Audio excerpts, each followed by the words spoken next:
ఓం శ్రీ సాయిరామ్. ఓంకార బీజ రూపాయ సర్వేశాయ జగత్పతే ప్రథమాయ నమస్తుభ్యం. శ్రీ సత్యసాయి గణాధిప సర్వదేవతాతీత స్వరూపిణి సాయిమాత పాద పద్మాలు ప్రణామం చేసుకుంటూ అందరికి కూడా సాయిరామ్ అండి. ఆ జగన్మాత ఇచ్చిన దివ్య సంకల్పంతో ఆ యొక్క తల్లి గురించి కొన్ని విషయాలు తెలుసుకునే సంకల్పం ప్రారంభించాము. ఇది మన గొప్పతనం కాదు. 700 కోట్ల మంది ఉన్నారు ప్రపంచంలో. ఎంతమందికి ఈ సంకల్పం కలిగింది? సో ఈ సంకల్పం ఇచ్చింది కూడా జగన్మాతే. రామమూర్తి చెప్పాడు అన్నమాట. అద్భుతమైన థాట్ వచ్చిందంటే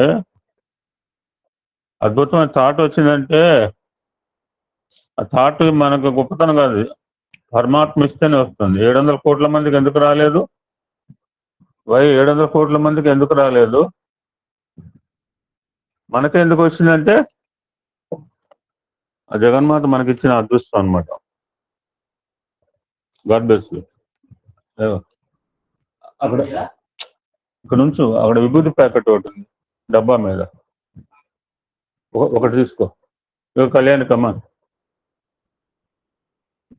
రాత్రి ఒకతో తీసుకెళ్ళాను, 2 మిగిలినాను. జాగ్రత్త బీరువులో పెట్టు. God bless you. అటువంటి జగన్మాత గురించి 700 నామాలు తెలుసుకున్నాము.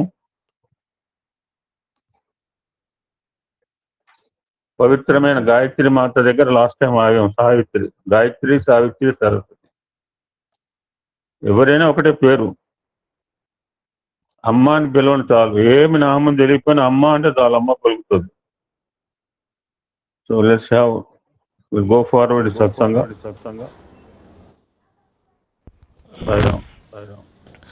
ఓం శ్రీ సాయిరామ్. ఓం సాईश्वराय విద్మహే సత్యదేవాయ ధీమహి తన్నో సర్వ ప్రచోదయాత్. నారాయణ సమారంభాం శంకరాచార్య మధ్యమాం అస్మదాచార్య పర్యంతాం వందే గురు పరంపరాం. అహం సత్యబోధక. గ్రూప్ సభ్యులందరికీ కూడా నా యొక్క హృదయపూర్వక సాయిరామ్ అండి. మనం ఈ లలిత సహస్రనామ బ్రహ్మ విద్యా స్వరూపమైనటువంటి లలిత సహస్రనామ విచారణలో భాగంగా మనం ఇంతవరకు 70% దాదాపు 700 నామాలు మనం ఇప్పటికి పూర్తి చేసుకోవడం జరిగింది అమ్మవారి స్వామివారి ఆశీస్సుల వల్ల. ఇప్పుడు దాని కంటిన్యూషన్ సాయిరామ్. చివరిగా మనం చెప్పుకున్నట్టు గురువుగారు చెప్పినట్టు చివరి నామం సావిత్రి, దీక్షిత, దైత్యశమని, సర్వలోక వశంకరి, సర్వార్థదాత్రి సావిత్రి. అక్కడితో సావిత్రి విద్య అక్కడి వరకు అని చెప్పుకున్నాం సాయిరామ్. దాని తర్వాత నామము సచ్చిదానంద స్వరూపిణి. ఈ నామానికి మనం చాలా విశేషంగా చెప్పుకున్నాం ఇంత పూర్వమే. సచ్చిదానంద స్వరూపం ఏదైతే ఉందో, ఆ పరబ్రహ్మం అయితే ఏదైతే ఉందో, ఆ అమ్మవారే పరబ్రహ్మము, అమ్మవారే పరబ్రహ్మ స్వరూపిణి. ఇక్కడ వరకు సావిత్రి విద్య. తర్వాత నామము దేశకాల పరిచ్ఛిన్న. ఇదే అర్థంతో ఇంకొక దగ్గర కూడా మనం చెప్పుకున్నాం. అంటే అపరిచ్ఛేద్య అని ఒక నామం దగ్గర దీని గురించి చెప్పుకున్నాం. ఇది కూడా దాదాపు అదే అర్థంతో వచ్చే నామము.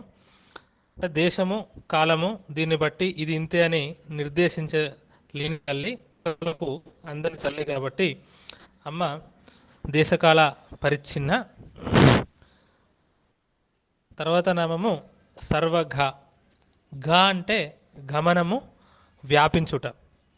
అమ్మ ప్రపంచమంతటా సర్వము వ్యాపించింది కాబట్టి అమ్మ సర్వము. వ్యాపించడం అంటే సర్వజీవులు, సర్వదేవతలు, సర్వలోకములు మాత్రమే కాకుండా సర్వకాలములు, సర్వస్థలములు. అంటే మనం ఎప్పుడైనా దేనిని పరిమితి పెట్టి చెప్తే మన దృష్టిలో లోకము, కాలం అని చెప్తాం కదా, టైం అండ్ స్పేస్. ఆ అన్ని టైము అన్ని స్పేసుల్లో ఉన్నటువంటి తల్లి. ఎందుకంటే టైంకు స్పేస్కు అంతటి తల్లి కాబట్టి, దానికి అతీతంగా ఉన్న తల్లి కాబట్టి దీని అంతటికీ సాక్షిగా ఉంటుంది. అలాగే ప్రతి జీవిలో వ్యాపించినటువంటి చైతన్యమే అమ్మ కాబట్టి అమ్మ సర్వఘ. అలాంటి తల్లి సర్వమోహిని, అంతటా వ్యాపించి అందరినీ మోహింపజేసేటటువంటి తల్లి. ఇదే నామం సర్వమోహిని. మాయ అనేటటువంటి నామం దగ్గర ఇంకా డీటెయిల్గా వస్తుంది. పరమాత్మ జ్ఞానమును పొందకుండా మనల్ని ఏదైతే ఆపుతుందో అదే మోహం అన్నమాట.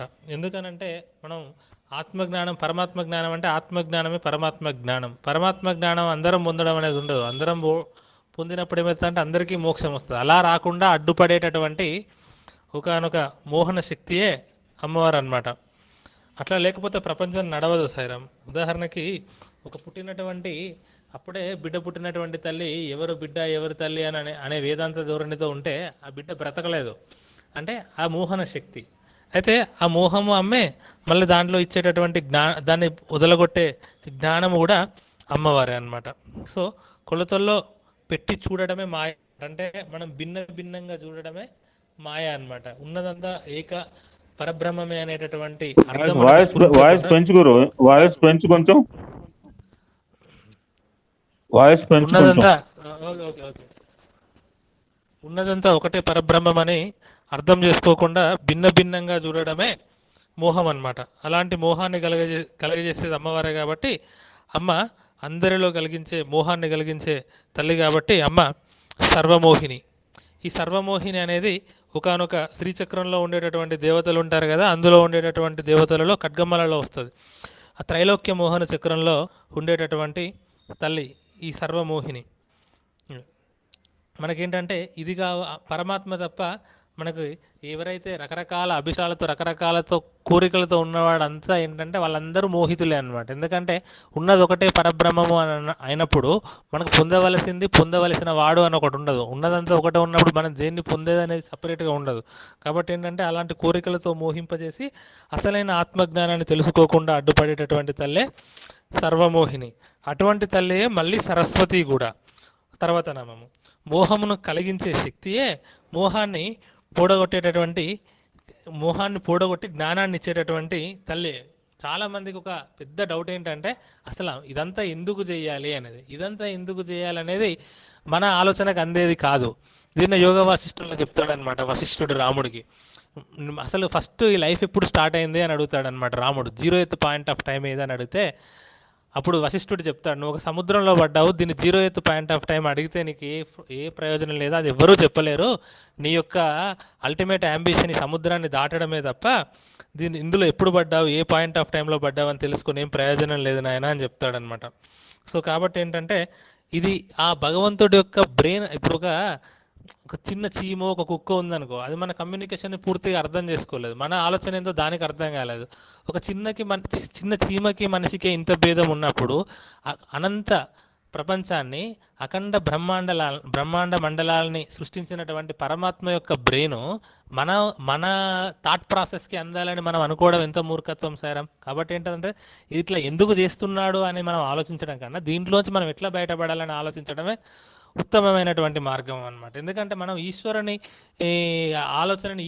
ఇచ్ఛాశక్తిని మన బ్రెయిన్తో అసెస్ చేయాలనుకోవడం అనేది అది మూర్ఖత్వం అనమాట. కాబట్టి ఏంటంటే ఇది ఎందుకు నాకు మోహం వచ్చిందని కాకుండా ఈ మోహం నాకు ఎట్లా పోవాలనేది మనం ఆలోచించి ఆ రకంగా మన సాధన ఉండాలన్నమాట.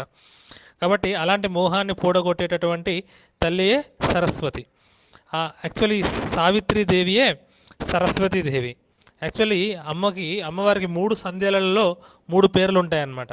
ఉదయకాలంలో ఉండేటటువంటి అమ్మవారి పేరుని గాయత్రీదేవి అని, మధ్యాహ్నం ఉండే తల్లిని సావిత్రి అని, సాయంకాలం సరస్వతి అని చెప్తారనమాట. అందుకే మనకు లలిత సహస్రనామంలో కూడా ముందు గాయత్రి నామం వస్తుంది.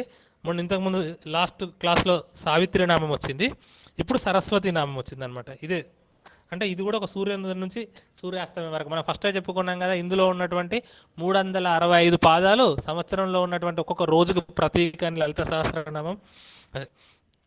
సో మనం ఎంత బతికినా ఆ 365 రోజుల్లోనే బతకాలి. అలాంటి సరస్వతి ప్రాణశక్తి అని కూడా చెప్పుకున్నాం మనం ఇంతకుముందే. సరణము అంటే ప్రవహించుట అన్నమాట. ప్రవహించడం అనేది శక్తి యొక్క లక్షణము. అమ్మ మనలో ముఖ్య ప్రాణశక్తి ప్రవహిస్తున్నటువంటి తల్లియే అంతర్గతంగా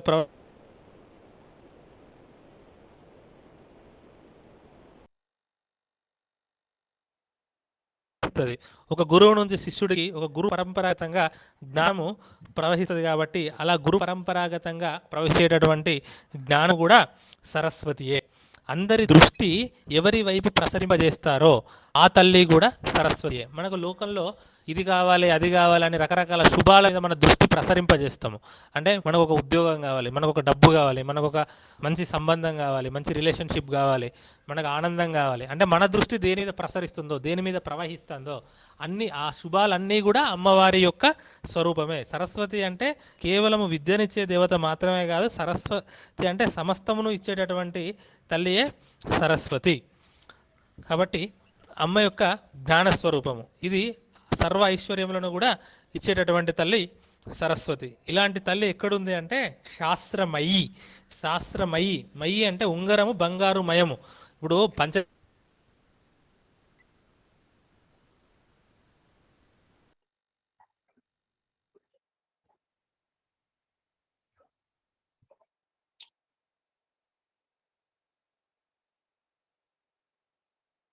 No clarity of voice.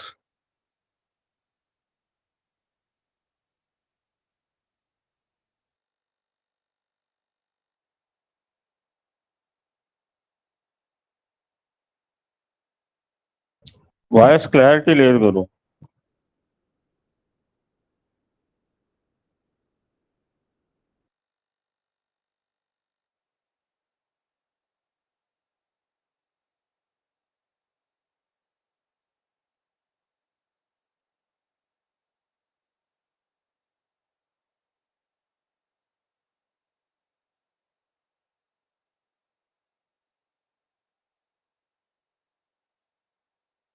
సాంబమ్మతి ఏమి వినపట్లేదు.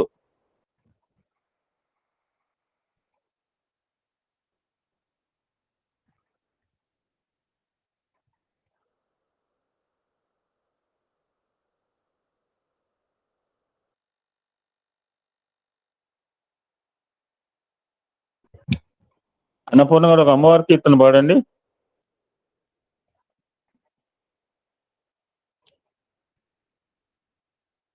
సాయిరా మీద క్లారిటీ ఉందా సేమా? ఇప్పుడు బాగుంది. ఓకే సార్, అది వేరే ఇయర్ ఫోన్.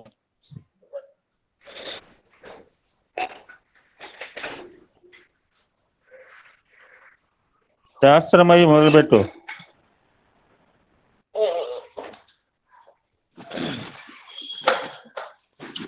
సో శాస్త్రమయి అంటే అమ్మని పట్టుకోవడం ఎలా అంటే శాస్త్రమయి, శాస్త్రములన్నీ కూడా అమ్మమయమే. ఆ శాస్త్రంలో అమ్మ ఎట్లుంది అని అంటే ఉంగరము బంగారు మయము అయినట్టు అమ్మ శాస్త్రంలో ఉందన్నమాట. సో అన్ని శాస్త్రములు కూడా అమ్మ స్వరూపమే. సో దేనికి ఏ శాస్త్రం చదువుకోవాలన్నా కూడా మనకి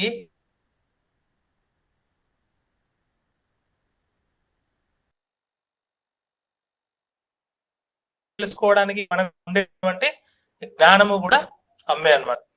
అలాంటి తల్లి గుహాంబ. గుహాంబ అంటే గుహుడు అంటే సుబ్రహ్మణ్యుడి యొక్క తల్లి అని భౌతికంగా అర్థం. అయితే సుబ్రహ్మణ్యుడి యొక్క తల్లి అని చెప్పడంలో ఇక్కడ ఉద్దేశం ఏంటంటే అమ్మ జ్ఞానాది దేవత అని చెప్పడమే ఇక్కడ ఉద్దేశం. యాక్చువల్ ఏంటంటే సుబ్రహ్మణ్యుడిని గురుస్వరూపకంగా చెప్తారనమాట. మనకి ఏంటంటే గుహుడు జ్ఞానాది దేవత, హయగ్రీవ స్వామి, దక్షిణామూర్తి, సరస్వతి, సుబ్రహ్మణ్యుడు, గణపతి, వీళ్ళెప్పుడు కూడా గురుస్వరూపులు అనమాట. సో ఆ గురుస్వరూపానికి తల్లి అని అంటే ఆ బేసిక్ ఆ గురువుకే ఆది అనమాట. అంటే జ్ఞాన స్వరూపిణి అని చెప్పడము ఇక్కడ నామం యొక్క ఉద్దేశం. అయితే ఈ గుహ్యము అయినది, గుహ అంటే బ్రహ్మజ్ఞానము, గుహ్యమైనది అంటే బ్రహ్మజ్ఞానమే గుహ్యమైనది. ఈ బ్రహ్మజ్ఞానమును ఇచ్చేటటువంటి తల్లి కాబట్టి అమ్మ గుహాంబ, ఇది ఒక అర్థం. తర్వాత ఇంకొక అర్థం ఏంటంటే గుహనము అంటే కప్పబడిన వాడు. ఇంతకుముందు సర్వమోహన శక్తి కదా, ఆ ఎవడైతే కప్పబడి ఉన్నాడో వాడు గుహుడు అనమాట. సర్వజనులు గుహులే అనమాట. సో అలాంటి సర్వజనులకు అమ్మ కాబట్టి అమ్మ గుహాంబ, ఇది ఒక అర్థం. ఇంకొక అర్థం ఏంటంటే శాస్త్రపరంగా పురాణ పరంగా గుహాంబలు అంటే ఎవరు అంటే సుబ్రహ్మణ్యుడు పుట్టినప్పుడు అమ్మవారు సుబ్రహ్మణ్యం చూసుకోవడానికి 9 మంది దాదులని పంపించింది అనమాట. స్వామివారిని చూసుకోవడానికి. వాళ్ళు కూడా అమ్మవారి నుంచి వచ్చినటువంటి వారే. వీరికి గుహాంబులు అని పేరు అనమాట. వీరు 9 మంది. వారి పేర్లు ఏంటంటే స్కంద పస్మార, శకున, రేవతి, పూతన, అంతఃపూతన, శతపూతన, ముఖకుండిక, నైఘమేయ. ఈ 9 మంది కూడా గుహాంబులు అని పేరు అనమాట శాస్త్ర ప్రకారం. ఇటువంటి తల్లి గుహ్య రూపిణి. గుహాంబ అయినటువంటి తల్లి ప్రపంచంలో ఎట్లా ఉంది అని అంటే గుహ్యంగా ఉంది. అంటే పాములో అంటే పాలలో వెన్న వలె. పాలలో మనకు వెన్నె డైరెక్ట్ గా ఎట్లా కనిపించదో ఈ ప్రపంచంలో ఉన్నటువంటి తల్లి గుహ్యంగా ఉండి మనకు కనిపించదు అన్నమాట. అంటే ఇంకొక అర్థపరంగా చూసినప్పుడు గుహ అంటే హృదయము అన్నమాట. ఈ హృదయము నందు ఆత్మస్వరూపినిగా ఉన్నటువంటి తల్లియే గుహాంబ. హృదయ గుహనందు మన హృదయ గుహనందు ఉన్నటువంటి ఈశ్వర చైతన్యమే మన శరీర అవయవాలని, మన బుద్ధిని, మన మనస్సుని అన్నింటినీ నడిపింపజేస్తుంది అని చెప్పాం కదా. అలా మన హృదయాంతర్గతంగా ఉన్నటువంటి గుహ్యంగా ఉన్నటువంటి తల్లి కాబట్టి అమ్మ గుహ్య రూపిణి. అదేవిధంగా ఉపనిషత్ శాస్త్రాలకు గుహ్య శాస్త్రము అని పేరు. అదే వేదాంత విద్య, వేదాంత విద్యకి గుహ్య శాస్త్రము అని పేరు. సో గుహ్య రూపిణి అంటే వేదాంత విద్యాస్వరూపిణి, అంటే బ్రహ్మ విద్యాస్వరూపిణి అమ్మవారు అనేటటువంటి అర్థం. ఇక్కడ ఉన్నటువంటి నామాలన్నీ కూడా దాదాపు అదే అర్థం అన్నమాట. ఏంటి, ఈ అంతటా వ్యాపించినటువంటి కొలతలు లేనటువంటి సచిదానంద స్వరూపమై అంతటా సర్వగా ఈ వ్యాపించినటువంటి తల్లి అందరినీ మోహింపజేస్తుంది. అలాంటి మోహం నుంచి మనం పొందాలంటే సరస్వతి ద్వారా వచ్చినటువంటి జ్ఞానం మనకుండి శాస్త్రమయ్యి అయినటువంటి అమ్మని తెలుసుకోవాలి. ఆ తల్లి గుహాంబగా ఉండి మన అందరికీ తల్లి అయినటువంటి ఆ తల్లి మన లోపలే గుహ్యంగా ఉన్నది, గుహ్య రూపిణి. అలాంటి తల్లిని మరి పట్టుకోవడం ఎలాగా అంటే ఆ తల్లి సర్వోపాధి వినిర్ముక్త. సర్వోపాధి వినిర్ముక్త అంటే ఆ తల్లికి ఏ ఉపాధి లేదు, సర్వ ఉపాధి వినిర్ముక్త. ఆ తల్లికి ఏ ఉపాధి లేదు. దీనికి ఉదాహరణకి ఏంటంటే కుండలో గాలి, ఆకాశంలో గాలి. కుండలో వ్యాపించింది గాలి, కానీ కుండ లేకపోయినా కూడా గాలి ఉన్నట్టు ఆ గాలి ఎగ్జిస్టెన్స్ కి కుండ ఏమాత్రం కూడా అవసరం లేదు. కుండ ఉంది కాబట్టి కుండలో వచ్చింది గాలి, అంతేగాని ఆ కుండ లేకపోయినంత మాత్రాన, కుండ లేకముందు గాలి ఉంది, కుండ పగిలిన తర్వాత కూడా గాలి ఉంది. ఆ కుండ ఉంది కాబట్టి అందులో పరిమితమైనది, కానీ అది అపరిమితమైనటువంటి శక్తి. సో గాలి ఎక్కడ ఉందంటే కుండలో ఉందని మాత్రమే మనం చెప్పలేము. సర్వవ్యాప్తమైనటువంటి గాలి ఆ కుండలో ఉన్నది అంతే. కాబట్టి అమ్మకి ఏ ఉపాధి అనేది లేదు, కాబట్టి అమ్మ సర్వోపాధి వినిర్ముక్త. అలాంటి తల్లి సదాశివ పతివ్రత. సదాశివ పతివ్రత అంటే ఈ సదాశివుడు అనేటటువంటి నామం మనం ఎక్కడ చెప్పుకున్నామంటే పంచకృత్య పరాయణ అని 5 పనులు ఉంటాయి. సృష్టి, స్థితి, లయ, తిరోధాన, అనుగ్రహం అని 5 పనులు చెప్పుకున్నాం మనం ఫస్ట్. ఇది పంచకృత్య పరాయణ అమ్మవారి 5 పనులు చేస్తుంది. ఈ 5 పనులు చేసేటటువంటి అమ్మవారికి ఒక్కొక్క స్వరూపంగా శివుడు ఉంటాడు. అట్లా ఉన్నటువంటి శివుడిలో సదాశివుడు అంటే మోక్షాన్ని ఇచ్చేవాడు. అంటే మన ఈ పంచకృత్యములలో ఈ అనుగ్రహం ఇచ్చేవాడు అనమాట. అనుగ్రహం ఇచ్చేవాడు అంటే మోక్షదాయకుడు. అంటే ఈ జీవుడికి ఏంటంటే తిరోధానం అనేది మోహం అనమాట. అంటే పడుకొని మళ్ళీ లేచిన తర్వాత మళ్ళీ గుర్తొచ్చినట్టు జన్మ వస్తుంది, అది తిరోధానం అని మనం చాలా డీటెయిల్డ్ గా చెప్పుకున్నాము. ఇది అనుగ్రహ స్వరూపం సదాశివుడు. అయితే ఈ మోక్ష కారకుడు సదాశివుడు. ఈ మోక్ష కారకుడు అయినటువంటి సదాశివుడి యొక్క శక్తి అమ్మవారు.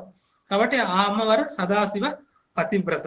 ఇక్కడ 2 విషయాలు. ఒకటి ఏంటంటే సమయాచారాన్ని చూపిస్తుంది అనమాట. ఎక్కడెక్కడ తండ్రి శివ అయితే అమ్మ శివ అయింది, ఆయన భవుడైతే అమ్మ భవానీ అయింది, ఆయన శర్వుడు అయితే అమ్మ శర్వాణి అయింది. అట్లా ఆయన సదాశివుడు అయితే అమ్మ సదాశివ పతివ్రత. ఈ మోక్షం ఇచ్చేటటువంటి సదాశివుడికి సహకరించే తల్లి.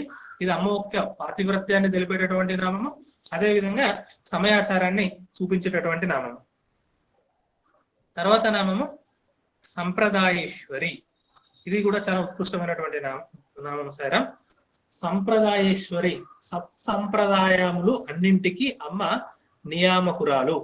సత్సాంప్రదాయము అనంటే ఈ సత్సాంప్రదాయము ద్వారా మాత్రమే మనకు జ్ఞానం అనేది వస్తుంది అనమాట. ఒక గురు పరంపర అంటే మనం మామూలుగా మన ఇంట్లో చేసుకునే పూజల పరంపరల దగ్గర నుంచి శాస్త్రం నుంచి వచ్చినటువంటి జ్ఞానం వరకు అన్ని మనకు సత్సాంప్రదాయము ద్వారా, ఒక సంప్రదాయము ద్వారా మాత్రమే మనకు వస్తుంది. మనం ఇంట్లో పని చేస్తాం, ఇది ఎందుకు చేస్తామంటే మా అమ్మమ్మ చేసింది, మా నాన్నమ్మ చేసేది, మా తాతయ్య చేశాడు, మా పూర్వీకులు చేశారని చేస్తాం. అది సత్సాంప్రదాయం అనమాట. అట్లా ఒక సాంప్రదాయ పరంగా మనకు వచ్చేటటువంటి ఏ సత్కార్యమైనప్పటికీ, ఏ సంస్కారమైనా, ఏ తంత్రమైనా కూడా అది అమ్మ యొక్క.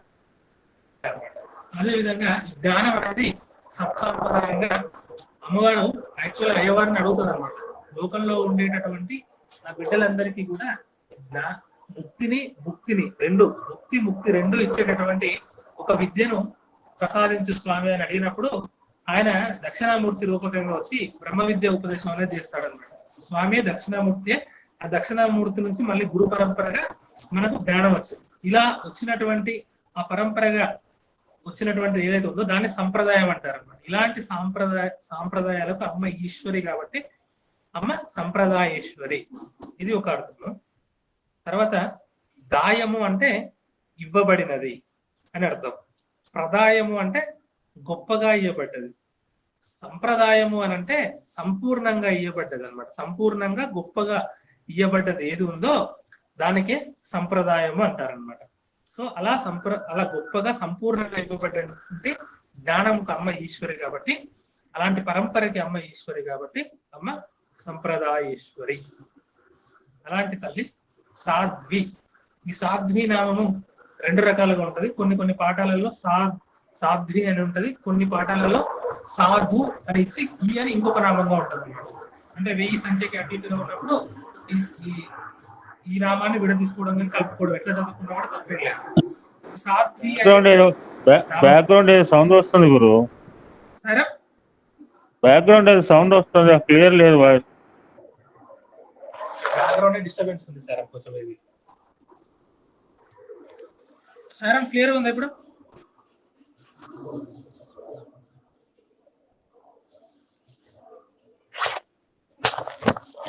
సార్ వినిపిస్తుందా ఇప్పుడు? వినిపిస్తుంది గురు, టైం అయిపోతుంది, వినిపిస్తుంది, సబ్జెక్ట్ అయిపోతుంది, క్లారిటీ ఉండట్లేదు. 2 minutes సార్. ఇప్పుడు సాధ్వియా సాధు ప్లస్ ఈ విడివిడిగా ఉంటాయా? తీసుకోవచ్చు, ఎట్లా తీసుకుంటే తప్పలేదు. ఒక్క నిమిషం సార్.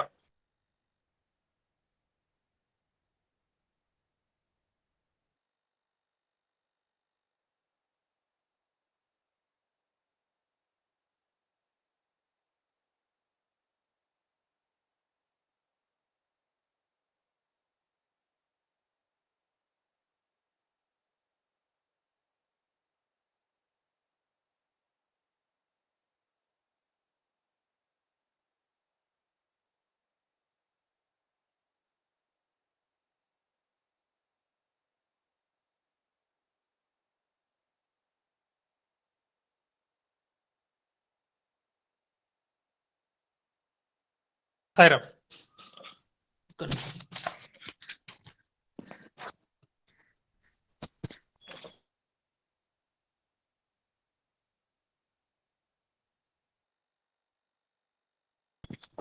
సరే, ఇప్పుడు వినిపిస్తుందా? క్లారిటీ ఉందా? పూర్తిగా బయట వచ్చేస్తుందా సార్?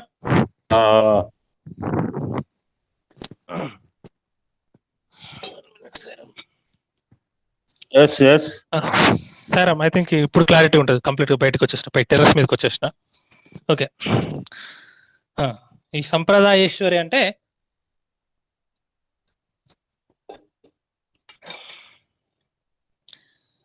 ఈ పరంపరాగతంగా వచ్చినటువంటి జ్ఞాన స్వరూపము.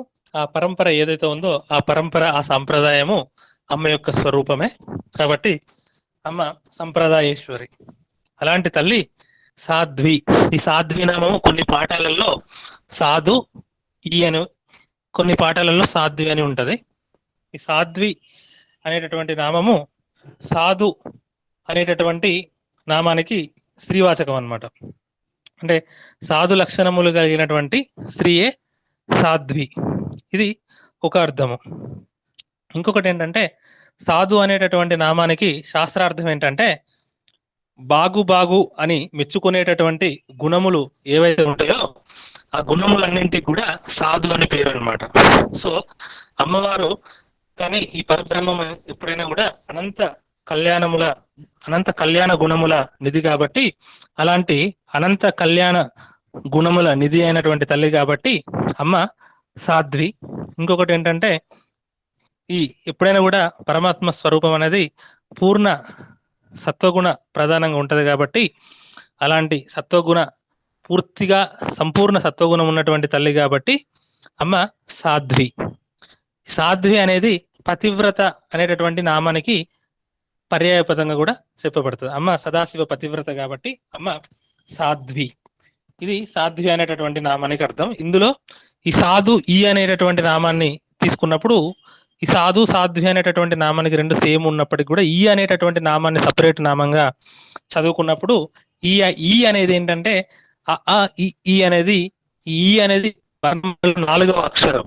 ఈ 4వ అక్షరము మనకున్నటువంటి జాగృత్, స్వప్న, సుషుప్తి, తురీయ అవస్థల్లో 4వదైనటువంటి తురీయ భూమికని చెప్తుందన్నమాట. అంటే తురీయ భూమికగా ఉన్నటువంటి తల్లి అని ఒక అర్థము.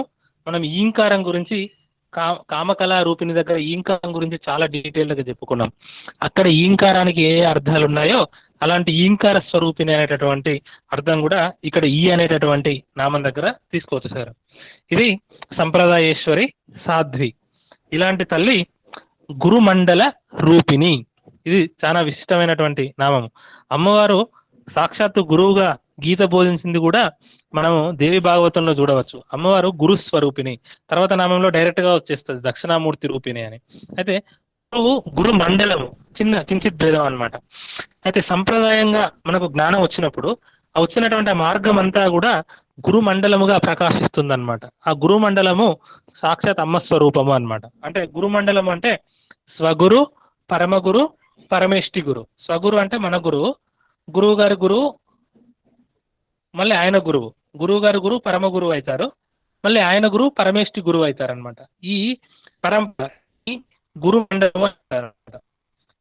ఆ వచ్చేటటువంటి ఆ గురువులు అమ్మ యొక్క స్వరూపమే అనమాట. తర్వాత ఏంటంటే దక్షిణామూర్తి నుంచి మన స్వగురు వరకు ఉన్నటువంటి ఆ పూర్తి కలిపి గురుమండలం అంటారనమాట. సో కాబట్టి ఏంటంటే సాక్షాత్ గురువు అమ్మ స్వరూపమే. అందుకే గురు బ్రహ్మ, గురు విష్ణు, గురుదేవో మహేశ్వర, గురు సాక్షాత్ పరబ్రహ్మ. గురువే పరబ్రహ్మము.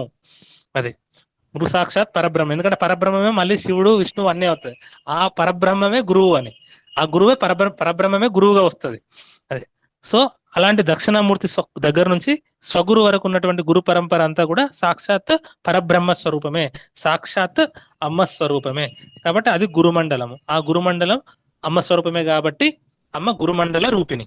ఇంకా శ్రీ విద్యా సాంప్రదాయంలో గురుమండలం అంటే ఏంటంటే మొత్తం 64 కాంబినేషన్స్ కి మొత్తం మొత్తం 15 కాంబినేషన్స్ కి కలిపి గురుమండలం అంటారనమాట. అవి ఏంటంటే నాదతో మొదలైనటువంటి గురుత్రయము. అంటే ఇప్పుడు చెప్పుకున్నాం కదా, స్వగురు, పరమగురు, పరమేష్టి గురు. నెక్స్ట్ ఏంటంటే గణపతి. తర్వాత పీఠత్రయము. పీఠత్రయం అంటే కామగిరి, పూర్ణగిరి, జాలంధ్ర పీఠం అని ఈ 3 పీఠాల గురించి కూడా మనం చాలా క్లియర్ గా చెప్పుకున్నాం. తర్వాత 8 మంది భైరవులు ఉంటారనమాట శ్రీ విద్యలో, వాళ్ళు. మళ్ళీ తర్వాత 9 మంది సిద్ధ సమూహము. తర్వాత మట్కలు, అందవటుక, వీరంజటుక అని. తర్వాత 2 విమర్శ అనేటువంటి స్వరూపమైనటువంటి పదవి. సూర్య, అగ్ని, చంద్ర మండలంలో 10 మంది వీరభైరవులు, 24 మంది సిద్ధ దేవతలు, 9 మంది దేవతలు, రూపిణి ఉన్నటువంటి దేవత మకరరాజు చెప్పారు. వీటన్నిటి కాంబినేషన్ గురు మండలం అంటారనమాట. ఇదంతా కూడా అమ్మ యొక్క స్వరూపమే కాబట్టి ఇదంతా కూడా గురుమండల రూపిణి. గురుమండల నామ రూపిణికి శ్రీ విద్యాపరంగా అర్థం. నామము కులోత్తీర్ణ. కులోత్తీర్ణ అంటే ఉత్తీర్ణ అంటే చక్కగా. సో కులా నుంచి మనల్ని ఉత్తీర్ణులు చేస్తుంది అనమాట. కులము నుంచి ఉత్తీర్ణత చేయడం అంటే ఏంటంటే, కులము అంటే సమూహము అనమాట. సమూహము అని అంటే భిన్నంగా చూడడం, బహుత్వం అనమాట, ప్లూరాలిటీ అనమాట, డ్యూయాలిటీ అనమాట. ఆ కులమును దాటించడము అని అంటే మనకు ద్వైతము నుంచి అద్వైతానికి తీసుకెళ్లే తల్లి అని అర్థం అనమాట. కాబట్టి అలాంటి తల్లిగా జ్ఞాన స్వరూపము, జ్ఞాన కాబట్టి అలాంటి జ్ఞానం ఆ ద్వైతాన్ని తీసేసి అద్వైత జ్ఞానాన్ని ఇచ్చి మనకు మోక్షం వైపు నడిపించే తల్లి కాబట్టి అమ్మ ఈ కులోత్తీర్ణ దేవి శ్రీచక్రంలో త్రికోణములు ఉన్నటువంటి ఒకనొక ఆవరణలో ఉండేటటువంటి యోగిని దేవతలకి కులోత్తీర్ణ యోగినులు అని పేరు. నేను యోగిని నామం చెప్పుకున్నప్పుడు ఈ యోగిని దేవతల గురించి చెప్పుకున్నాను, డీటెయిల్డ్ గా చెప్పాను. కులయోగిని, కులోత్తీర్ణ యోగిని, పరాయోగిని, పరాయోగిని, పరరహస్య యోగిని, ఇట్లా అట్లా ఈ శ్రీచక్రంలో 10 త్రికోణములు ఉన్నటువంటి ఆవరణలు ఉన్నటువంటి యోగిని దేవతల్ని కులోత్తీర్ణ యోగినులు అంటారనమాట. ఇది ఒక అర్థము. ఇంకొకటి ఏంటంటే ఈ కులము అని అంటే మన యోగపరంగా చూసినప్పుడు మనలో ఉన్నటువంటి 6 చక్రములు ఏవైతే ఉన్నాయో ఈ 6 చక్రములు దాటితే 7వది సహస్రారము, అది అల్టిమేట్. ఈ కులము అంటే ఈ 6ంటిని కలిపి, అంటే మూలాధారం నుంచి మనకి ఆజ్ఞా చక్రం వరకు ఉన్నటువంటి ఈ 6 చక్రములను కలిపి కులము అంటారనమాట. ఈ కులమును దాటించి దాని కులానికి అతీతంగా ఉన్నటువంటి ఆ సహస్రార కమలమును చేరించే తల్లి కాబట్టి ఈ తల్లి కులోత్తీర్ణ, ఈ కులమును దాటిస్తుంది. అంటే ఈ 6ంటిని దాటించి 7వ దానికి చేర్చే తల్లి కాబట్టి అమ్మ కులోత్తీర్ణ. ఇది కులోత్తీర్ణ నామానికి అర్థం సార్. ఒకటి, కులోత్తీర్ణ అనేది ఒక యోగిని దేవత. మన కులము అంటే మనకి డ్యూయాలిటీ నుంచి ద్వైతము నుంచి అద్వైతముకి తీసుకెళ్లేటటువంటి తల్లి. తర్వాత ఈ 6 చక్రముల కులమును దాటించి సహస్రార కమలంకి తీసుకెళ్లేటటువంటి తల్లి కాబట్టి అమ్మ కులోత్తీర్ణ. ఇలాంటి తల్లి భగారాధ్య. భగారాధ్య అంటే భగమాలిని అనేది ఒక తిథి నిత్యా దేవత. మనం చెప్పుకున్నాం కదా తిథులు అని, ప్రతిది కూడా దైవ స్వరూపమే అండి. కాలము గాని తిథులు గాని అసలు ఎక్కడ ఏది కనిపించినా కూడా అమ్మవారి యొక్క స్వరూపమే. మనకు ఉండేటటువంటి 4 అవస్థలు కానీ అసలు అమ్మ కానిది అనేది ఏది కనిపించదు. అది మనకు లలిత సహస్రనామం చదువుతుంటే డీటెయిల్డ్ గా అది మన కళ్ళ ముందు విప్పి కనిపిస్తూ ఉంటది అనమాట. ఈ తిథి నిత్యా దేవత భగమాలిని అనేది ఒక తిథి నిత్యా దేవత. ఈ తిథి నిత్యా దేవత చేత ఆరాధించబడుతున్నటువంటి తల్లి. ప్రతిపన్ముఖ్య రాకాంత తిథి మండల పూజిత కదా అమ్మవారు. ఆ ప్రతిపన్ముఖ్య రాకాంత తిథి మండల పూజిత అయిన తల్లి ఒకానొక తిథి దేవత అయిన భగమాలిని చేత ఆరాధింపబడుతున్నటువంటి తల్లి కాబట్టి అమ్మ భగారాధ్య. ఇది ఒక అర్థము. ఇంకొకటి ఏంటంటే ఈ 12 ఆదిత్యులు ఉన్నారు కదా, ఈ 12 ఆదిత్యుల్లో భగుడు ఒక ఆదిత్యుడు అన్నమాట. భగుడు మొదలైనటువంటి ఆదిత్యుల చేత ఆరాధించబడుతున్నటువంటి తల్లి కాబట్టి అమ్మ భగారాధ్య. భగుడు అంటే సూర్యుడు అని చెప్పుకున్నాం కదా, సూర్యమండల అంతర్గతంగా ఆరాధించబడుతున్నటువంటి తల్లి కాబట్టి, సావిత్రి గాయత్రి అయినటువంటి తల్లి కాబట్టి అమ్మ భగారాధ్య. ఇంకొక అర్థం ఏంటంటే భగ అంటే ఐశ్వర్యము. ఈ సృష్టిలో ఉన్నటువంటి అన్ని ఐశ్వర్యముల చేత ఆరాధింపబడుతున్నటువంటి తల్లి కాబట్టి అమ్మ భగారాధ్య. సూర్యమండల అంతర్గతంగా ఆరాధించబడుతున్నటువంటి తల్లి, భగుడు మొదలైనటువంటి 12 ఆదిత్యుల చేత ఆరాధించబడుతున్నటువంటి తల్లి, భగమాలిని అనేటటువంటి తిథినిత్య దేవత చేత ఆరాధించబడుతున్నటువంటి తల్లి. ఇంకొక అర్థం చేసినప్పుడు భగము అంటే త్రికోణము అన్నమాట, ట్రయాంగిల్. ఈ త్రికోణము నందు ఆరాధింపబడుతున్నటువంటి తల్లి. త్రికోణము నందు మనం శ్రీచక్రం చూసుకున్నప్పుడు ఫస్ట్ పైన బిందువు ఉంటుంది, తర్వాత త్రికోణం ఉంటుంది. త్రికోణము నందు అంటే త్రికోణం లోపల ఏమున్నది, బిందువే ఉన్నది. సో త్రికోణము నందు ఆరాధించబడుతున్నటువంటి పరరహస్య యోగిని అయినటువంటి తల్లి అమ్మవారు, అది ఒక అర్థము. ఇంకొకటి ఏంటంటే త్రికోణ బీజాక్షరము చేత ఆరాధించబడుతున్నటువంటి తల్లి అన్నమాట. త్రికోణ బీజాక్షరము అని అంటే సంస్కృతానికి లిపి అయినటువంటి దేవనాగరి లిపి. దేవనాగరి లిపి అంటే మన హిందీ స్క్రిప్ట్. ఆ దేవనాగరి లిపిలో మనము ఏ అనేటటువంటి అక్షరం ఏదైతే ఉందో ఆ ఏ అనేటటువంటి అక్షరం అనేది త్రికోణ బీజాక్షరంగా చెప్తారనమాట. ఆ ఏకారములోనే ఈకారం దాగి ఉందన్నమాట. ఈ ఏకారం అనేది శివశక్త్యాత్మకమైనటువంటి అక్షరం అన్నమాట. సో ఈ ఏకారం అనేది మనం చూసినప్పుడు ఆ ఈ అని ఇట్లా చదువుకున్నప్పుడు ఏ అనేది 11వ అక్షరం అన్నమాట. సో ఈ ఏకాధారాక్షరం చేత ఆరాధించబడుతున్నటువంటి తల్లి కాబట్టి అమ్మ భగారాధ్య. తర్వాత నామము మాయా. దీని గురించి కూడా మనం చాలా డీటెయిల్గా ఇంతకు ముందే చెప్పుకున్నాము. ఈ ప్రపంచాన్ని నడిపించేటటువంటి విచిత్ర కార్యకరణ శక్తికే మాయా అని పేరు అన్నమాట. సో అవ్యక్తము, అవ్యాకృతము, ప్రకృతి, ప్రధానము, బీజము అనేవి మాయకు ఉన్నటువంటి పేర్లు. ఈ మాయ ద్వారానే మనం మాయ ఉంది కాబట్టే ఈ ఈశ్వర తత్వాన్ని మనము తెలుసుకోలేము. మనమే ఈశ్వరుడు, జీవుడే ఈశ్వరుడు అనేటటువంటి అది అర్థం కానివ్వకుండా చేయడమే ఈ యొక్క మా యొక్క లక్షణము అన్నమాట. ఈ అఖండ ఆత్మ చైతన్యాన్ని ఉపాధి కొలతలలో చూసేటటువంటి లక్షణమే మాయ. అన్నింటినీ భిన్న భిన్నంగా చూడడమే మాయ అన్నమాట.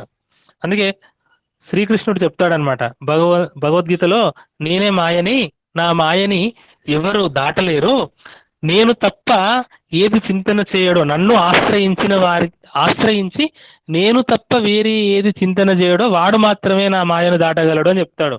అంటే కృష్ణుడిని పూజ చేస్తే మాయ దాటగలడని కాదు అర్థం.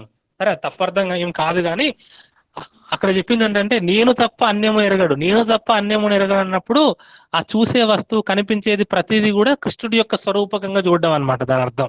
యాక్చువల్గా అట్లా చూసినప్పుడు ఏమవుతుంది, అనేకత్వం ఏకత్వం అయిపోతుంది. అంతటా భగవంతుడిని చూడలేనప్పుడు అన్నింట్లో భగవంతుడిని చూడాలన్నమాట. సో చూసే ప్రతిదీ, ముట్టుకునే ప్రతిదీ, మన పంచతన్మాత్రలతోటి అనుభవించే ప్రతిదీ కూడా భగవత్ స్వరూపంగా అన్ని కూడా కృష్ణుడు చూసినప్పుడు అప్పుడు భిన్నత్వం అనేది పోయి కేవలం ఏకత్వం వస్తుంది అనమాట. అక్కడ నన్ను పట్టుకోవాలంటే అర్థం ఆ ప్రపంచం మొత్తం ఆత్మని దర్శించేటువంటి అర్థం అనమాట. అది అలాంటి చిత్తశుద్ధి కలగాలంటే ఫస్ట్ మన ఆ ఉపాసన ద్వారా భగవంతుని భక్తితో పూజించడం ద్వారా ఫస్ట్ ఆ జ్ఞానాన్ని అర్థం చేసుకునేటటువంటి చిత్తశుద్ధి వస్తుంది అనమాట. సో కాబట్టి ఎవరైతే ప్రపంచం మొత్తం ఒకే ఈశ్వరతత్వంగా చూస్తారో వారు మాత్రమే మాయను దాటగలరు అని ఆ శ్లోకంలో స్వామి అక్కడ చెప్పినటువంటి అర్థం అన్నమాట. ఇది అమ్మ యొక్క స్వరూపము. జ్ఞానికి ఎప్పుడు కూడా మాయ అనేది ఉండదు, సృష్టి ఎప్పుడు కూడా మాయతోటే నడుస్తుంది అన్నమాట. ఇప్పుడు రజసర్ప భ్రాంతి అని చెప్పుకుంటాం కదా మనం వేదాంతంలో, అంటే తాడు పాముగా కనిపించడం అన్నమాట. అయితే ఇలా భిన్నంగా కనిపించడమే పాముగా కనిపించడం అన్నమాట. తాడు యాక్చువల్లీ పరమాత్మ అంతా ఒక్కటిగా తాడుగా ఉన్నది. మన యొక్క మాయాశక్తి వల్ల ఏమవుతుందంటే ఈశ్వరుడు యొక్క మాయాశక్తి వల్ల మనల్ని మాయ ఆవరించడం వల్ల అది మనకు భిన్నంగా కనిపిస్తుంది అనమాట. అలాంటి పరమేశ్వరుడు యొక్క విచిత్ర కార్యకరణ శక్తిగా ఉన్నటువంటిది అమ్మయే. ఆ అమ్మయే మాయ. ఆ అమ్మను మాయను దాటాలంటే మళ్ళీ ఆ అమ్మనే పట్టుకొని ప్రపంచం అంతా ఆ అమ్మ రూపకంగా దర్శించినప్పుడే ఆ మాయని మనం దాటి పైకి వెళ్ళగలం అనమాట. అది మాయ. తర్వాత నామము మధుమతి. మధువు అంటే సారము, అంటే తేనె, అందరికీ తెలుసు. సో జగత్తుని మనం ఒక పుష్పంగా భావించినప్పుడు అందులో మధువుగా అమ్మ ఉన్నారనమాట. అంటే ప్రపంచం అనేది ఒక పువ్వు అనుకుంటే ఆ ప్రపంచంలో ఉన్నటువంటి సార వస్తువు ఏది అని అంటే తేనె. ఆ తేనె ఏది అని అంటే పరమాత్మ అన్నమాట.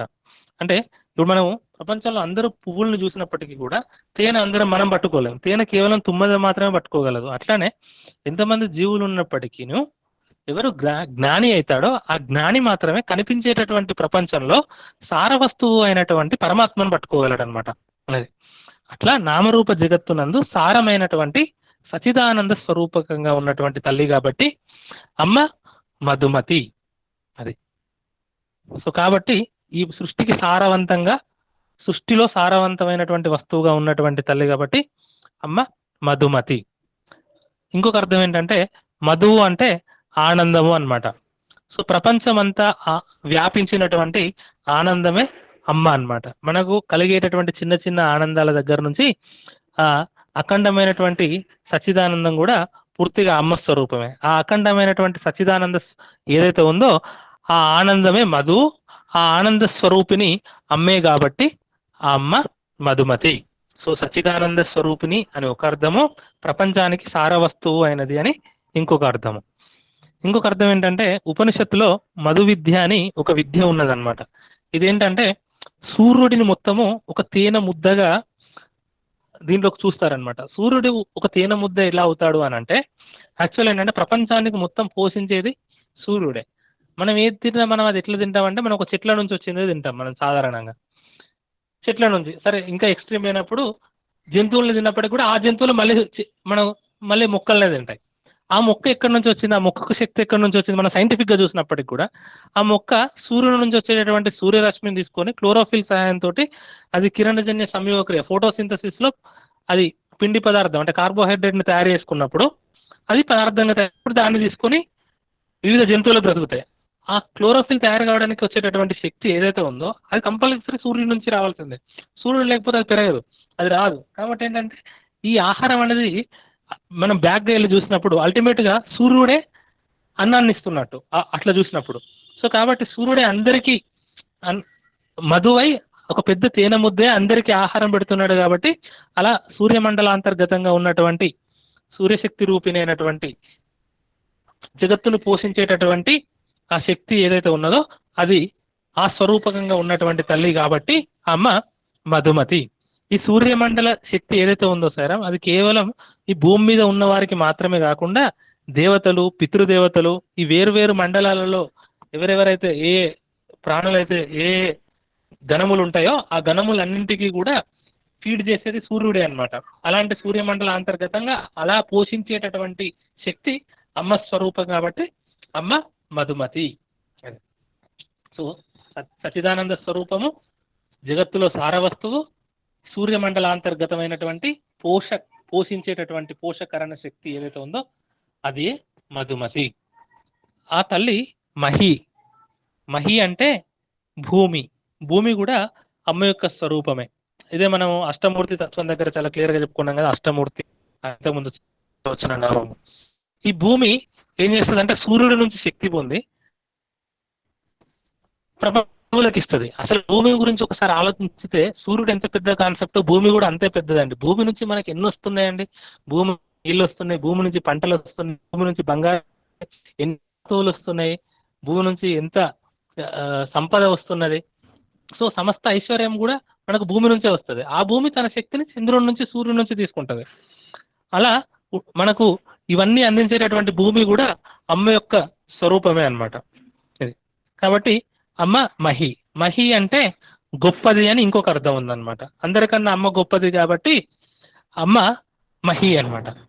ఇంకొకటి ఏంటంటే సృష్టి పరిణామ క్రమం గురించి మనం చెప్పినప్పుడు ఫస్ట్ సృష్టి అవ్యక్తంగా ఉంటుంది. అంటే ఫస్ట్ మొత్తం కేవలం పరబ్రహ్మ మాత్రమే ఉంటుంది.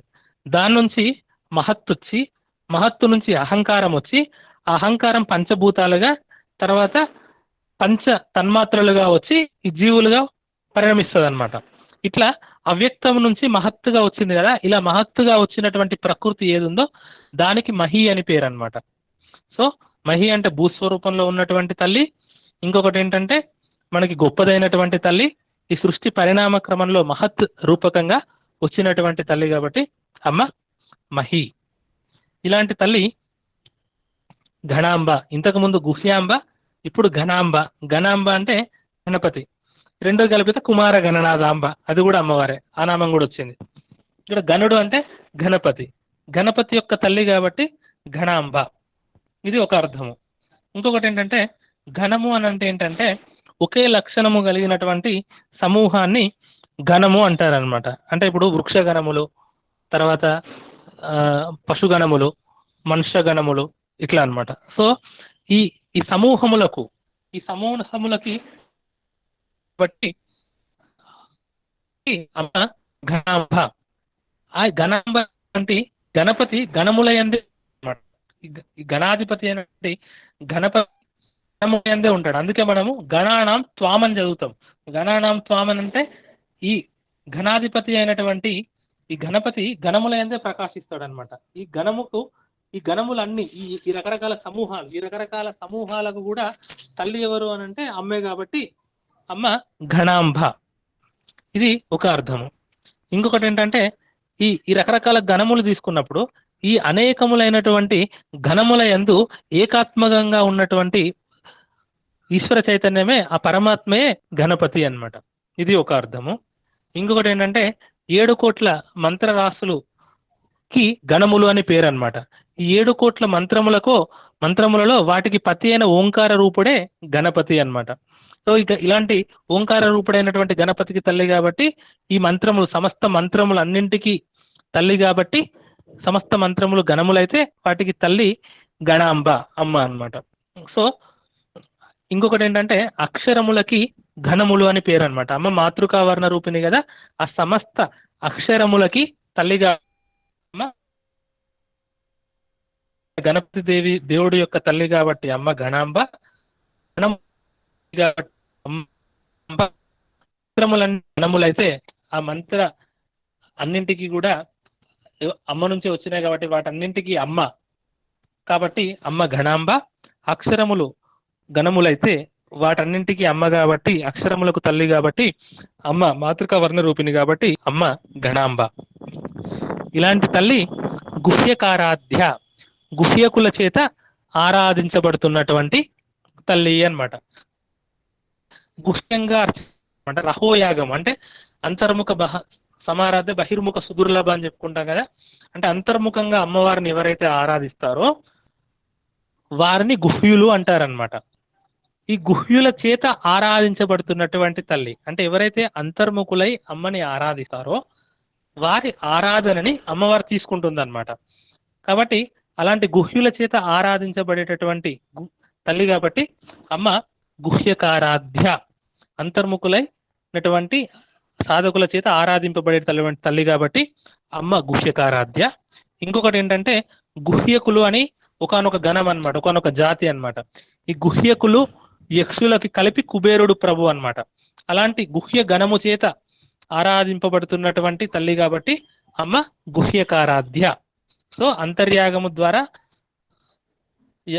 తన ఉపాసకుల చేత చేసేటటువంటి అంతర్యాగ ఆరాధనలు తీసుకునేటటువంటి తల్లి కాబట్టి, అలా ఆరాధించబడుతున్నటువంటి తల్లి కాబట్టి గుహ్యకారాధ్య. గుహ్యకులు అనేటటువంటి ఒక జాతి చేత, ఒక గణము చేత ఆరాధించబడుతున్నటువంటి తల్లి కాబట్టి అమ్మ గుహ్యకారాధ్య. అలాంటి తల్లి కోమలాంగి. ఇది ఏంటంటే వశిన్యాది వాగ్దేవతలు మనకంతా వేదాంతం చెప్పుకుంటూనే సార్ సైరామ్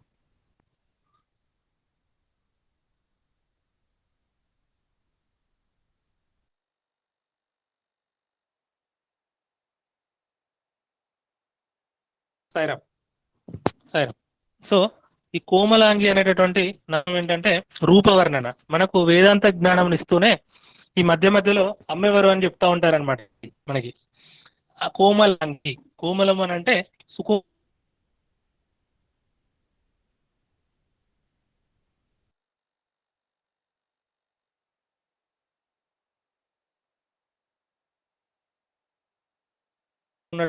కాబట్టి ఇలాంటి తల్లి ప్రియ. గురుప్రియ అని అంటే జగత్తుకు గురువు, మొత్తం ఆది గురువు ఎవరు ఆయన దక్షిణామూర్తి ఆది గురువు. అలాంటి గురువుకు శివప్రియ అంటే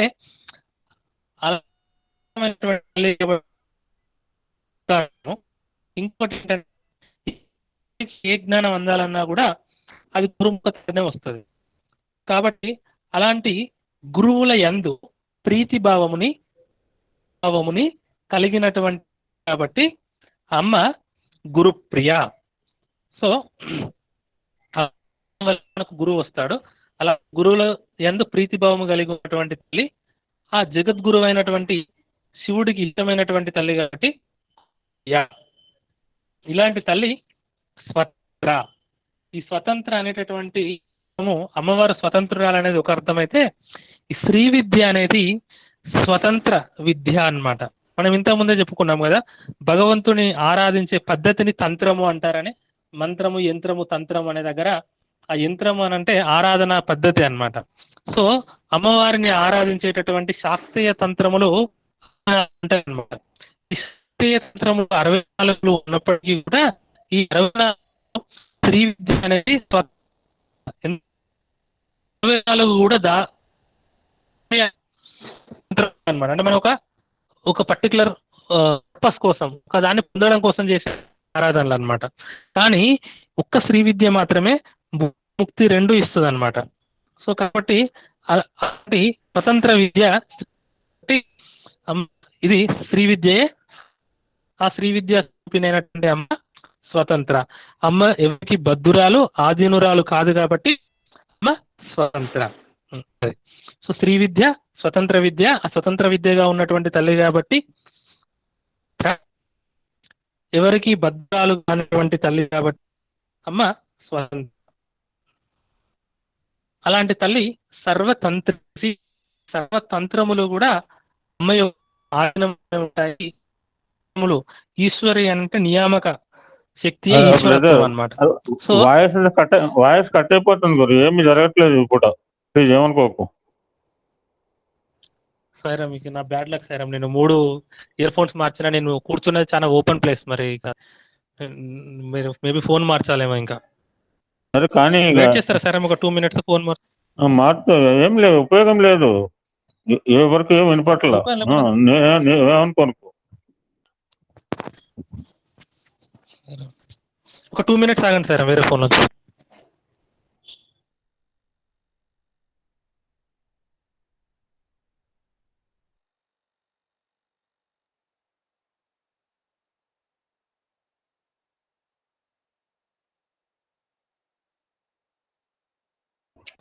అన్నపూర్ణ గారు ఒక భజన పాడండి. మీరు భజన అయిన తర్వాత అతను చెప్తాడు.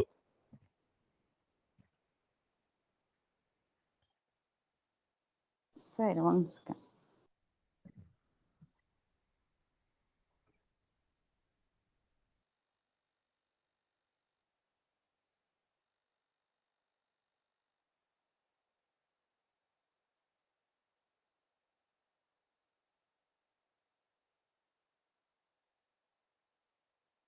సాయిరామ్ అన్నపూర్ణ గారు, సాయిరామ్. సాయిరామ్.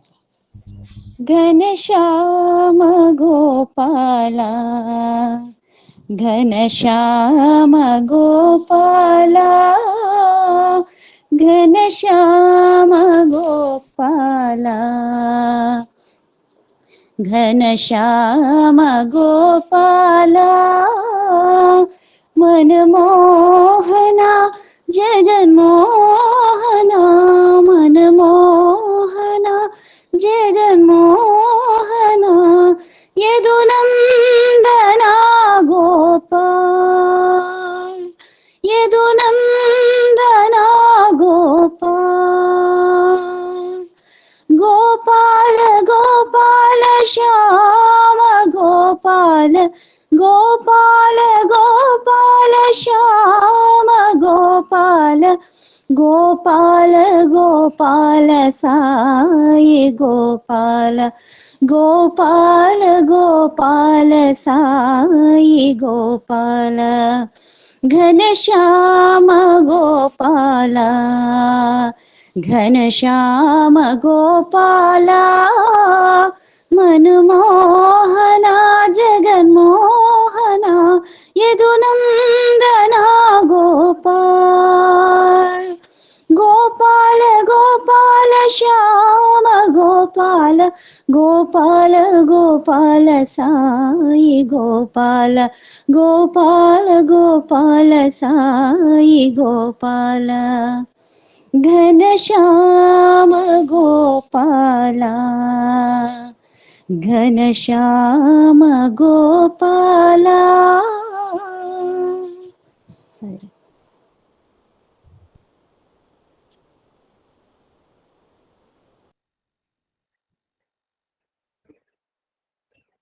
జాయిన్ గా, భవానీ పేరు మీద జాయిన్ గా.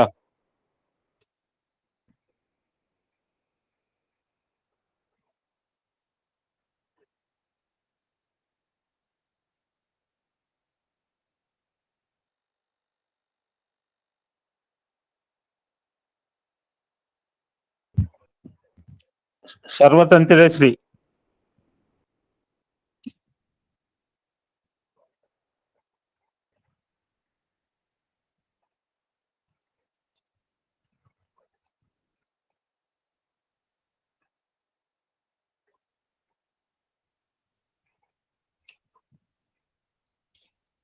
స్వతంత్ర ఎక్స్ప్లెయిన్ చేసి ముందుకెళ్ళి బాబు.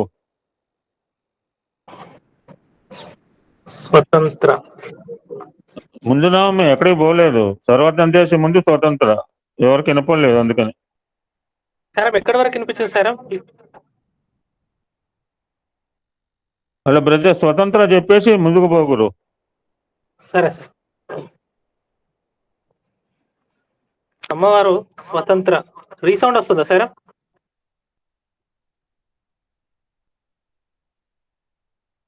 అమ్మవారు స్వతంత్ర, స్వతంత్ర అంటే నాకు రీసౌండ్ వస్తుంది.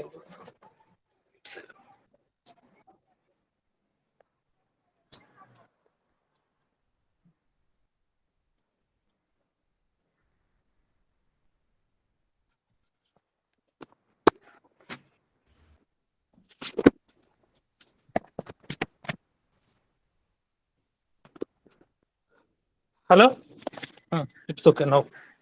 Okay sir. Sir I'm clear voice? Sorry sir, I'm extremely sorry ఈరోజు. Yes, yes, yes, yes, sir. Yes, sir. Sir ఇది కూడా వస్తలేదు, రీసౌండ్ వస్తుంది. సాయిరామ్ వినిపిస్తోందండి. అమ్మా సరే. సో కుహ్యకారాధ్య కోమలాంగి గురుప్రియ అయినటువంటి తల్లి స్వతంత్ర. ఇలాంటి స్వతంత్ర అంటే శ్రీ విద్యే స్వతంత్ర విద్య. యాక్చువల్లీ అమ్మవారిని ఆరాధించేటటువంటి తంత్రములు 64 ఉంటాయన్నమాట. ఈ 64 తంత్రములు కూడా కామ్యతంత్రములు. కామ్యతంత్రములు అంటే ఒక పర్టికులర్ కామ్యం కోసం చేసేటటువంటి తంత్రములు అన్నమాట. సో ఈ 64 తంత్రములు అన్నింటికన్నా కూడా ఉత్కృష్టంగా ఉండి, అంటే హైయెస్ట్, వాటి పైన ఉండి ముక్తిని ఇచ్చేటటువంటి తంత్రం ఏంటంటే శ్రీ విద్యా తంత్రం అన్నమాట. ఆ శ్రీ విద్యే అమ్మవారి యొక్క విద్య. ఆ శ్రీ విద్య గురించే ఈ లలిత సహస్రనామం చెప్తా ఉంది. అలాంటి ఈ శ్రీ విద్య ముక్తి రెండు ఇస్తుంది అనమాట. అంటే కామ్యంను ఇస్తుంది, ఇహము పరము రెండు ఇస్తుంది. స్వతంత్రము, ఇలాంటి స్వతంత్రంగా ఉన్నటువంటి శ్రీ విద్యా స్వరూపిణి కాబట్టి అమ్మ స్వతంత్ర. ఇంకొకటి ఏంటంటే అమ్మ ఎవరికి బద్ధురాలు కాదు, అమ్మ ఎవరికి అధీనురాలు కాదు కాబట్టి అమ్మ స్వతంత్ర. సో ఇది తర్వాత నామము సర్వతంత్రేసి. సర్వతంత్రేసి అంటే ఈశ్వరి అనేది నియామక శక్తి. ఈశ్వరి అనేది నియామక శక్తి.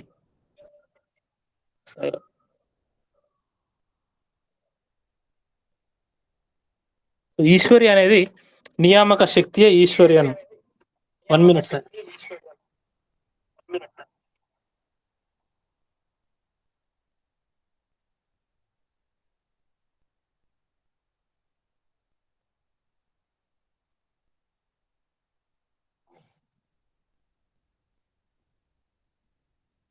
ఎప్పుడు ఈశ్వర శబ్దం వచ్చినప్పటికీ కూడా ఆ ఈశ్వర శబ్దం అనేది నియామక శక్తిని సూచిస్తుంది అనమాట. అమ్మ సర్వతంత్రములకు ఈశ్వరి అని అంటే అన్ని తంత్రములు కూడా అమ్మవారి యొక్క ఆధీనంలోనే ఉంటాయి కాబట్టి అమ్మ. ఇక్కడ తంత్రం అని అంటే శాస్త్రము అనేటటువంటి అర్థంలో కూడా తీసుకోవచ్చు. శాస్త్రము అనేటటువంటి అర్థంలో తీసుకున్నప్పుడు అన్ని శాస్త్రములు అమ్మ యొక్క ఆధీనంలోనే ఉంటాయి కాబట్టి శాస్త్రమయి శాస్త్రేశ్వరి కూడా అమ్మే అన్నమాట. కాబట్టి అమ్మ సర్వతంత్రేసి. ఇలాంటి సర్వతంత్రేసి అయినటువంటి తల్లి దక్షిణామూర్తి రూపిణి. ఇది చాలా ఉత్కృష్టమైనటువంటి నామం సాయిరాం. అమ్మే దక్షిణామూర్తి అన్నమాట. దీనికి ముందు ఒక చిన్న కథ చెప్తారనమాట. అదేంటంటే ఈ సనకసనందనాదులని 4 ఉంటారు కదా, బ్రహ్మ మానస పుత్రులు ఉంటారు కదా. వీళ్ళు ఒకసారి ఏం చేస్తారంటే బ్రహ్మజ్ఞానం గురించి అడగడానికి శివుడి దగ్గరికి వెళ్తారనమాట, కైలాసం. ఆ వెళ్ళేసరికి ఆ శివుడు అమ్మవారితో కలిపి నాట్యం చేస్తూ ఉంటాడు అనమాట.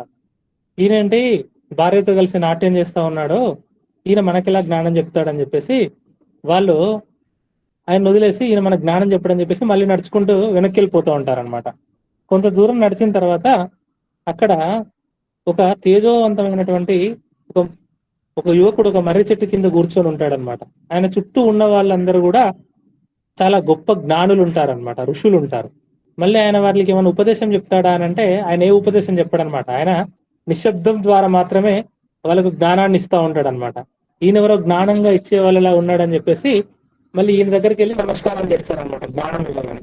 తర్వాత మళ్ళీ అర్థమైంది ఏంటంటే అక్కడ మనం చూసినటువంటి ఏ శివుడైతే ఉన్నాడో ఆ శివుడే ఇక్కడ దక్షిణామూర్తి ఉన్నాడు అని వాళ్ళకి అర్థమవుతుంది అనమాట. అయితే ఈ దక్షిణామూర్తి ఎప్పుడైనా కూడా శివశక్త్యైక రూపము. దక్షిణామూర్తి శివశక్త్యైక రూపం అనడానికి ఒకే ఒక ఫిజికల్ గా మనకి ఏంటంటే మనం దక్షిణామూర్తి విగ్రహాన్ని చూసినప్పుడు ఏంటంటే ఒకవైపు స్వామి కర్ణాభరణాలు చూసినప్పుడు ఒకవైపు తాటంకం ఉంటది, అమ్మవారు పెట్టుకునే తాటకం ఉంటది, ఇంకొక వైపు కుండలం ఉంటది, అయ్యవారు పెట్టుకునేది ఉంటది అనమాట. సో అయితే దక్షిణ భాగం అన్నమాట. ఇప్పుడు స్వామివారిని అంటే శివశక్తి రూపంగా చూసినప్పుడు లెఫ్ట్ వామ భాగం అమ్మవారు ఉంటారు, దక్షిణ భాగము అయ్యవారు ఉంటారు. అలాంటి దక్షిణామూర్తి, అలాంటి లెఫ్ట్ మూర్తి అన్నమాట. అంటే రైట్ సైడ్ ఉన్నటువంటి మూర్తి అని అంటే ఆ రైట్ సైడ్ మరి లెఫ్ట్ ఎటు పోయింది అని అంటే ఆ లెఫ్ట్ రైట్ లోనే ఉందన్నమాట. ఆ వామము ఈ దక్షిణంలోకి వచ్చింది, ఈ దక్షిణము మాత్రమే కనిపిస్తూ ఉన్నది అనమాట. దక్షిణము మాత్రమే కనిపించడం అనేది పూర్తి జ్ఞానస్వరూపకంగా ఉండడం అనమాట అది. సో ఆ దక్షిణామూర్తి రూపిణి, ఆ దక్షిణామూర్తిగా ఉన్నటువంటి తల్లి అమ్మే అన్నమాట. సో బ్రహ్మ విద్యని ప్రసాదించమని అమ్మవారు శివుడిని అడిగినప్పుడు శివుడు దక్షిణామూర్తి శ్రీ విద్యని ఇస్తాడనమాట. ఫస్ట్ శ్రీ విద్యను ఉపదేశించింది దక్షిణామూర్తి అన్నమాట. సో కాబట్టి ఆ దక్షిణామూర్తి అమ్మ యొక్క స్వరూపమే. శివుడికి శక్తికి ఏ భేదము లేదు. ఆ శివశక్తి యొక్క రూపమే దక్షిణామూర్తి. కాబట్టి ఆ దక్షిణామూర్తి రూపకంగా ఉన్నది అమ్మే. ఇది ఒక అర్థము. ఇంకొకటి ఏంటంటే ఈ దక్షిణ అని అంటే సుగుణము. ఓకే, అమూర్తి అంటే నిర్గుణము అన్నమాట. దక్షిణ మూర్తి అనేది విడదీసినప్పుడు దక్షిణ ప్లస్ అమూర్తి అవుతుంది యాక్చువల్గా అది. సో దక్షిణ ప్లస్ అమూర్తి అని చదివినప్పుడు దక్షిణ అంటే సగుణము, అమూర్తి అంటే నిర్గుణం అన్నమాట. కాబట్టి సగుణము నిర్గుణము రెండు తానే అయినటువంటి పరమాత్మ అని చెప్పడమే దక్షిణామూర్తి అన్నమాట. సో సగుణ నిర్గుణ రూపకంగా చూసినప్పుడు కనిపించేటటువంటి రూపమే దక్షిణామూర్తి అన్నమాట. సో ఆ సగుణ నిర్గుణ రూపకంగా ఉన్నటువంటి ఈశ్వర స్వరూపం పరబ్రహ్మ స్వరూపము దక్షిణామూర్తి. గురు స్వరూపకంగా ఉన్నటువంటి ఆ శివుడే బ్రహ్మ విద్యనిచ్చినప్పుడు వచ్చినటువంటి ఒకానొక రూపం దక్షిణామూర్తి. ఇంకొకటి ఏంటంటే దక్షిణ కలిగిన వాడే దక్షుడు అన్నమాట. దక్షిణుడు అని అంటే దక్షిణ కలిగిన వాడు. దక్షిణ కలగడం అని అంటే చేసేటటువంటి కార్య సమర్థత అన్నమాట, అంటే సర్వసమర్థత. ఆ పరమాత్మ యొక్క సర్వసమర్థత లక్షణం ఎక్కడ తెలుస్తుంది అని అంటే సృష్టి స్థితి లయ అనేటటువంటి విశ్వ కార్యము నిర్వహించడమే ఆయన యొక్క సమర్థత అన్నమాట. సో అలాంటి విశ్వ కార్యము నిర్వహించేటటువంటి సమర్థుడైనటువంటి పరబ్రహ్మ స్వరూపిణి అమ్మ కాబట్టి అమ్మ దక్షిణామూర్తి అదనమాట. సో శివశక్త్యాత్మక రూపమైనటువంటి దక్షిణామూర్తి, మనకు గురు రూపకంగా జ్ఞానం ఇచ్చినటువంటి దక్షిణామూర్తి, దక్షత ఉన్నటువంటి దక్షిణామూర్తి, సగుణము నిర్గుణము కలిపి ఉన్నటువంటి తత్వము దక్షిణామూర్తి. దక్షిణ అంటే బుద్ధి, బుద్ధిశక్తి, జ్ఞానం అని అర్థం అన్నమాట. సో ఇవి రెండింటికి ఒక మేనిఫెస్టెడ్ ఒక ఫామ్ ఏంటంటే దక్షిణామూర్తి అన్నమాట. సో బుద్ధి జ్ఞాన స్వరూపిణి అని కూడా ఇంకొక అర్థం అన్నమాట. బుద్ధి జ్ఞాన స్వరూపిణి, గురు స్వరూపిణి, మూర్త అమూర్త స్వరూపిణి అంటే సగుణ నిర్గుణ స్వరూపిణి అని అర్థం. ఇలాంటి తల్లి సనకాది సమారాధ్య. సనక సనందనాదులు నలుగురు బ్రహ్మమానస పుత్రుల చేత వాళ్ళ చేత ఎలా ఆరాధింపబడినది అంటే సమారాధ్య. అంటే సమారాధ్య అంటే సంపూర్ణంగా ఆరాధించడం అన్నమాట. సంపూర్ణంగా ఆరాధించడం అంటే అద్భుతంగా షోడశోపచార పూజ చేయడం కాదు. సంపూర్ణంగా ఆరాధించడం అంటే బహిర్ముఖత్వం లేకుండా ఆరాధించడం అన్నమాట. బహిర్ముఖత్వం లేకుండా అంటే సంపూర్ణంగా అంతర్ముఖులై ఆరాధించడం అన్నమాట. అలా అంతర్ముఖులై సంపూర్ణంగా ఆరాధన చేయగలిగేటటువంటి వాళ్ళు ఎవరంటే గొప్ప యోగులు మాత్రమే అలా చేయగలరు అన్నమాట. అలా సనకాది మునుల చేత సంపూర్ణంగా ఆరాధించబడ్డటువంటి తల్లి కాబట్టి ఆ తల్లి సనకాది సమారాధ్య.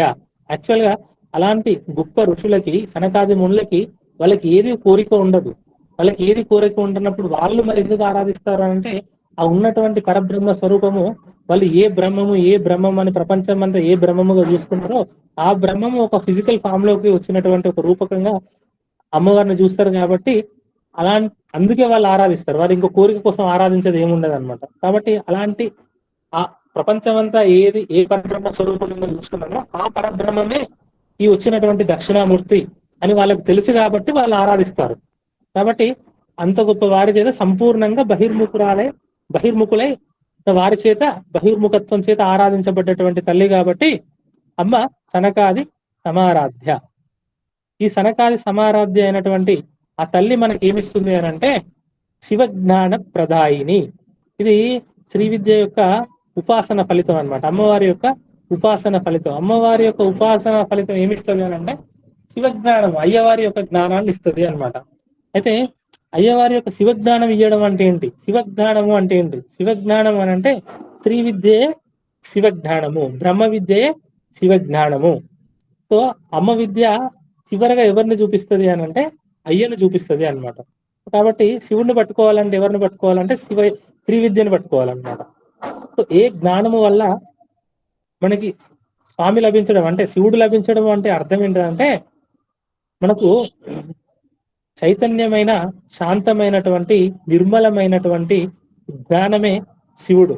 ఆ చైతన్యమైన శాంతమైన నిర్మలమైన జ్ఞానము ఎవరికి ఉంటుందో వారికి ఏ విధమైనటువంటి సంకల్ప వికల్పములు అనేటివి ఉండవన్నమాట. సంకల్ప వికల్పములు లేనప్పుడు ఏమవుతుంది అని అంటే మనోలయం అనేది జరుగుతుంది. మనోలయము అనేది జరిగినప్పుడు ఏమవుతుంది అంటే మనస్సు లేకపోతే పరబ్రహ్మముకు మనకు భేదం ఉండదు అనమాట. అందుకే మనస్సును చంపేయని చెప్తా ఉంటారు అనమాట. సో అలాంటి మనస్సు లేనటువంటి అంటే నిర్వికల్పమైనటువంటి స్థితి ఏ జ్ఞానము వల్ల కలిగిస్తుందో ఆ జ్ఞానము అమ్మ స్వరూపము. ఆ జ్ఞానమును ఇచ్చేది అమ్మయే. కాబట్టి అమ్మ శివజ్ఞాన ప్రదాయిని. శివుడు అంటే త్రిగుణాతీతుడు. ఆ త్రిగుణాతీతమైనటువంటి స్థితికి తన భక్తుడు ఎప్పుడైతే వెళ్తాడో అప్పుడు శ్రీ విద్యని అనుష్ఠానం చేసి అల్టిమేట్ గా ఏ ఉపాసన యొక్క లక్షణం ఏంటంటే అల్టిమేట్ గా బ్రహ్మజ్ఞానం పొంది త్రిగుణాతీతమైనటువంటి స్థితికి చేరుకోవడం. సత్వగుణం కూడా మనకి మోక్షాన్ని ఇవ్వదు. ఆ సత్వగుణం మోక్షాన్ని అందుకోవడానికి ఉపయోగపడేటటువంటి ఒక వంతెన మాత్రమే, అంతేగాని సత్వగుణమే మోక్షం కాదు. కాబట్టి మనకు గుణము ఉన్నంతసేపు లక్షణాలు ఉంటాయి, లక్షణాలు ఉన్నంతసేపు ఉపాధి ఉంటుంది అనమాట. సో ఉపాధి రహితంగా కావాలంటే త్రిగుణాతీతమైనటువంటి స్థితిని వెళ్ళాలి. త్రిగుణాతీతానికి వెళ్ళిన తర్వాత పరబ్రహ్మముకు నీకు భేదం ఉండదు కాబట్టి నువ్వే పరబ్రహ్మం అయిపోతావు. కాబట్టి అలాంటి పరబ్రహ్మమైనటువంటి శివుడి జ్ఞానాన్ని ఇచ్చేటటువంటి తల్లి, ఆ శివుడి జ్ఞానాన్ని ఇచ్చి నీ ఆత్మజ్ఞానాన్ని నువ్వు తెలుసుకొని నువ్వే పరబ్రహ్మముగా నిలబడేటటువంటి జ్ఞానాన్ని ఇచ్చేటటువంటి తల్లి కాబట్టి అమ్మ శివజ్ఞాన ప్రదాయిని. సో అలాంటి తల్లి చిత్కల, చిత్కల, చిత్కల ఆనంద కలిక, ఇవి రెండు అద్భుతమైనటువంటి నామాలు సార్. చిత్కల, కళ అంటే అమ్మవారి యొక్క శోభ ప్రకాశము. ప్రతి వాడిలో ఉన్నటువంటి చైతన్యము కళ అమ్మవారి యొక్క స్వరూపము. సర్వ జీవుల యందు వారి చిత్తములలో ఉన్నటువంటి చైతన్యమే చిత్కళ. అంటే ప్రతి వారిలో చైతన్యము ఉండడానికి కారణమైనటువంటి చైతన్య రూపకంగా ఉన్నటువంటి అమ్మవారే చిత్కళ. అప్పుడు ఆ చిత్కళ ఎక్కడ లేదు, ఉన్నటువంటి ప్రతి దాంట్లో ఉంది. ఇదే మనకి ఎక్కడ ఇచ్చక్తి చేతనారూప జడశక్తి జడాత్మిక, ఇలా అందరిలో చైతన్య రూపకంగా ఉన్నటువంటి అమ్మవారి యొక్క ఇదే చిత్కళ అన్నమాట. ఆ శరీరానికి ఎప్పుడు కూడా చైతన్యం ఉండదు, చైతన్యం వలన శరీరం ఉంటది అనమాట. అట్లా అనంతమైనటువంటి చైతన్యము శరీరంలోకి ప్రవేశిస్తే అది కళ అయిపోతుంది అనమాట. కళ అని చెప్పినప్పుడు మనకు ఆ కళ సంబంధించిన నామాల దగ్గర చెప్పేటప్పుడు కళ అంటే పార్ట్ అని కూడా చెప్పుకున్నాం, ఒక భాగం అన్నమాట, పార్ట్. సో అనంతమైనటువంటి విశ్వంలో వ్యాపించినటువంటి ఈశ్వర చైతన్యము ఒక ఉపాధి, అంటే ఒక చెట్టులోకో ఒక మనిషి శరీరంలోకో అది ఒక దానిలోకి ప్రవేశించినప్పుడు ఏమైందంటే అది ఒక పార్ట్ అయిపోతుంది అనమాట. సో ఇలా ఉన్నటువంటి రకరకాల ఉపాధులలో ప్రకాశించేటటువంటి ఈశ్వర చైతన్యము ఏదుందో అదే చిత్కళ. అది ఉంటేనే జీవుడికి జీవకళ, అది ఉంటేనే శివుడు, అది లేకపోతే శివుడు. కాబట్టి అనంత చైతన్య రూపకంగా ఉండి అందరి చైతన్యానికి కారణమైనటువంటి తల్లి చిత్కళ. అలాంటి తల్లి ఆనంద కలిక. ఆనంద కలిక, కలిక అంటే ఏంటంటే దీప సిగని కలిక అని చెప్తారనమాట. మనకి ఇక్కడ సాంప్రదాయం లేదు కానీ మలయాళీస్ లో కొంతమంది సిక అని పేరు పెట్టుకుంటారు అనమాట. వాళ్ళు ఏంటంటే అమ్మవారిని దీప సిగగా ఆరాధించే ఒకనొక సాంప్రదాయము మలయాళీస్ లో ఉంటుంది అనమాట. వాళ్ళు సాయంత్రం పూట ఊరికి ఇంటి ముందు ఒక దీపం వెలిగిస్తారనమాట. ఇంటి ముందు వెలిగిస్తారు, ఇంట్లో దేవుడు విలువ. ఆ వెలిగిన దీపం యొక్క సిగ అమ్మవారి యొక్క స్వరూపకంగా భావిస్తారు అనమాట. ఆడపిల్లలు కూడా సిక అని పేరు పెట్టుకుంటారు వాళ్ళు. సో దీప సిక్కకి కలిక అని పేరు అనమాట. దీప సిక మళ్ళీ మొగ్గ, ఒక పువ్వు మొగ్గగా ఉన్నప్పుడు దానికి కూడా కలిక అని పేరు అనమాట. ఇది డిక్షనరీ పరంగా. అయితే మన అందరిలో ఉన్నటువంటి ఆనందము మొగ్గ అమ్మవారు అనమాట. ప్రతి వారిలో ఉన్నటువంటి సచ్చిదానందము అయినటువంటి చైతన్యము, అంటే మనలో ఉన్నటువంటి ఇంతకుముందు చిత్కళ అయినటువంటి తల్లి ప్రతి వారిలో చైతన్యంగా ఉన్నటువంటి తల్లి, ఆ తల్లి ప్రతి వారిలో ఎలా ఉంటది అని అంటే కలికగా ఉంటది అనమాట. అంటే ఒక దీపపు సిగలాగా అది అమ్మవారు మన హృదయంలో ప్రకాశిస్తుంది అనమాట. ఒక దీపం ఒక దగ్గర పెట్టినప్పుడు ఆ శక్తితోటి రూమ్ అంతా వెలుగు ఎట్లా వస్తుందో ఆ తల్లి ఆనంద కలికగా మన హృదయంలో ఉన్నప్పుడు ఆ అమ్మవారి శక్తి సర్వ ఇంద్రియాలలో ప్రవహించినప్పుడు అప్పుడు ఆ శరీరం అనేది పనిచేస్తూ ఉందన్నమాట. ఆ శరీరంలో అమ్మ చైతన్యమే ప్రకాశిస్తుంది. ఆ ప్రకాశం ఎక్కడ ఉంటుందంటే మన హృదయంలో చిక్కలగా ఉంటది అనమాట అమ్మవారు. అది అందుకే హృదయంలో దీపాన్ని నువ్వు ధ్యానం చేయని చెప్పేది అందుకే అనమాట. అక్కడ ఉన్నటువంటి చిక్కలని మనం ధ్యానం చేయడం అనమాట. అది ఆనంద కలిక. ఇది ఒక అర్థము. ఇంకొకటి ఏంటంటే ఈ చిత్తల అనేది జాగృతి అయినటువంటి కుండలిని శక్తికి చిత్తల అని పేరు అనమాట. ఈ మనకి ఈ అమ్మవారి యొక్క రూపాలలో ఈ కంచి కామాక్షి రూపము సారం, కంచి కామాక్షి రూపం ఒకనొక యోగ సీక్రెట్ ఉందన్నమాట. అందులో అమ్మవారి కూర్చున్నటువంటి పొజిషన్ చూస్తే అమ్మవారి యొక్క 2 పాదములు మనకు కనిపిస్తాయి అన్నమాట. 2 పాదములు మనకు చాలా స్పష్టంగా కనిపిస్తాయి. అలా కూర్చున్నప్పుడు ఏంటంటే సేమ్ అలాగే మళ్ళీ మీరు చూస్తే ఒక ఆ మహావతార్ బాబా, ఒక లాహరి మహాశయులు, ఆ గొప్ప గొప్ప యోగులు కూడా సరిగ్గా అదే భంగిమలో కూర్చొని ఉంటారు. మేము కావాల్సిన పరిశీలించండి. ఆ భంగిమ యొక్క ఆసనం యొక్క ప్రత్యేకత ఏంటంటే ఆ ఆసనంలో కూర్చొని యోగాభ్యాసం చేసే వాళ్ళకి చాలా తొందరగా వాళ్ళలో కుండలిని కదలిక జరుగుతుంది అనమాట. అంటే మూలాధారంలో ఉన్నటువంటి కుండలిని శక్తి కదిలి సహస్రారం వైపు ప్రయాణం చేస్తుంది అనమాట ఆ భంగిమలో కూర్చుంటే. అట్లా మనకి జాగృతి అయినటువంటి కుండలిని శక్తికి చిత్తల అని పేరు అనమాట. అంటే యోగాభ్యాసంలో ఆ కుండలిని శక్తిని కలిగించినటువంటి ఒక యోగికి అనుభవం అయ్యే ఆ జాగృతమైనటువంటి కుండలిని శక్తికి కలిక అని పేరు అనమాట. అది అమ్మవారి యొక్క స్వరూపమే. సో మన లోపల చైతన్య మొగ్గగా, మన లోపల ఆనంద మొగ్గగా, మన హృదయంలో ఉన్నటువంటి తల్లి ఆనంద కలిక, ఒక కుండలిని జాగృతి అయినటువంటి ఒక యోగికి ఆ జాగృతి అయినటువంటి కుండలిని శక్తియే ఆనంద కలిక. ఏ సారా తర్వాత నామము సారా మీరు ఒక్క నామని చెప్పొచ్చా?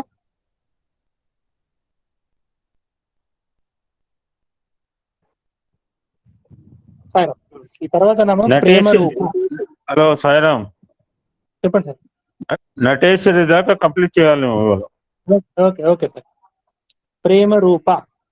ఈ ప్రేమ రూప నామము నాకు చాలా ఇష్టమైన నామం సారం. ఎందుకంటే లలిత సహస్రనామం మొత్తంలో స్వామివారు సత్యసాయిబాబా వారు ఎక్కువగా కనిపించే నామం ఏంటంటే ప్రేమ రూప నామం అనమాట. ఇది చదివినప్పుడు ఎప్పుడు నాకు ఈ నామం చదివినా కూడా, ఎప్పుడు పారాయణ నామం చదివినా కూడా స్వామి గుర్తుకొస్తారు అనమాట. మనకి ఇంకా ప్రేమ రూపకి ఇంతకన్నా డెఫినేషన్ ఏది లేదేమో అనిపిస్తుంది నాకు.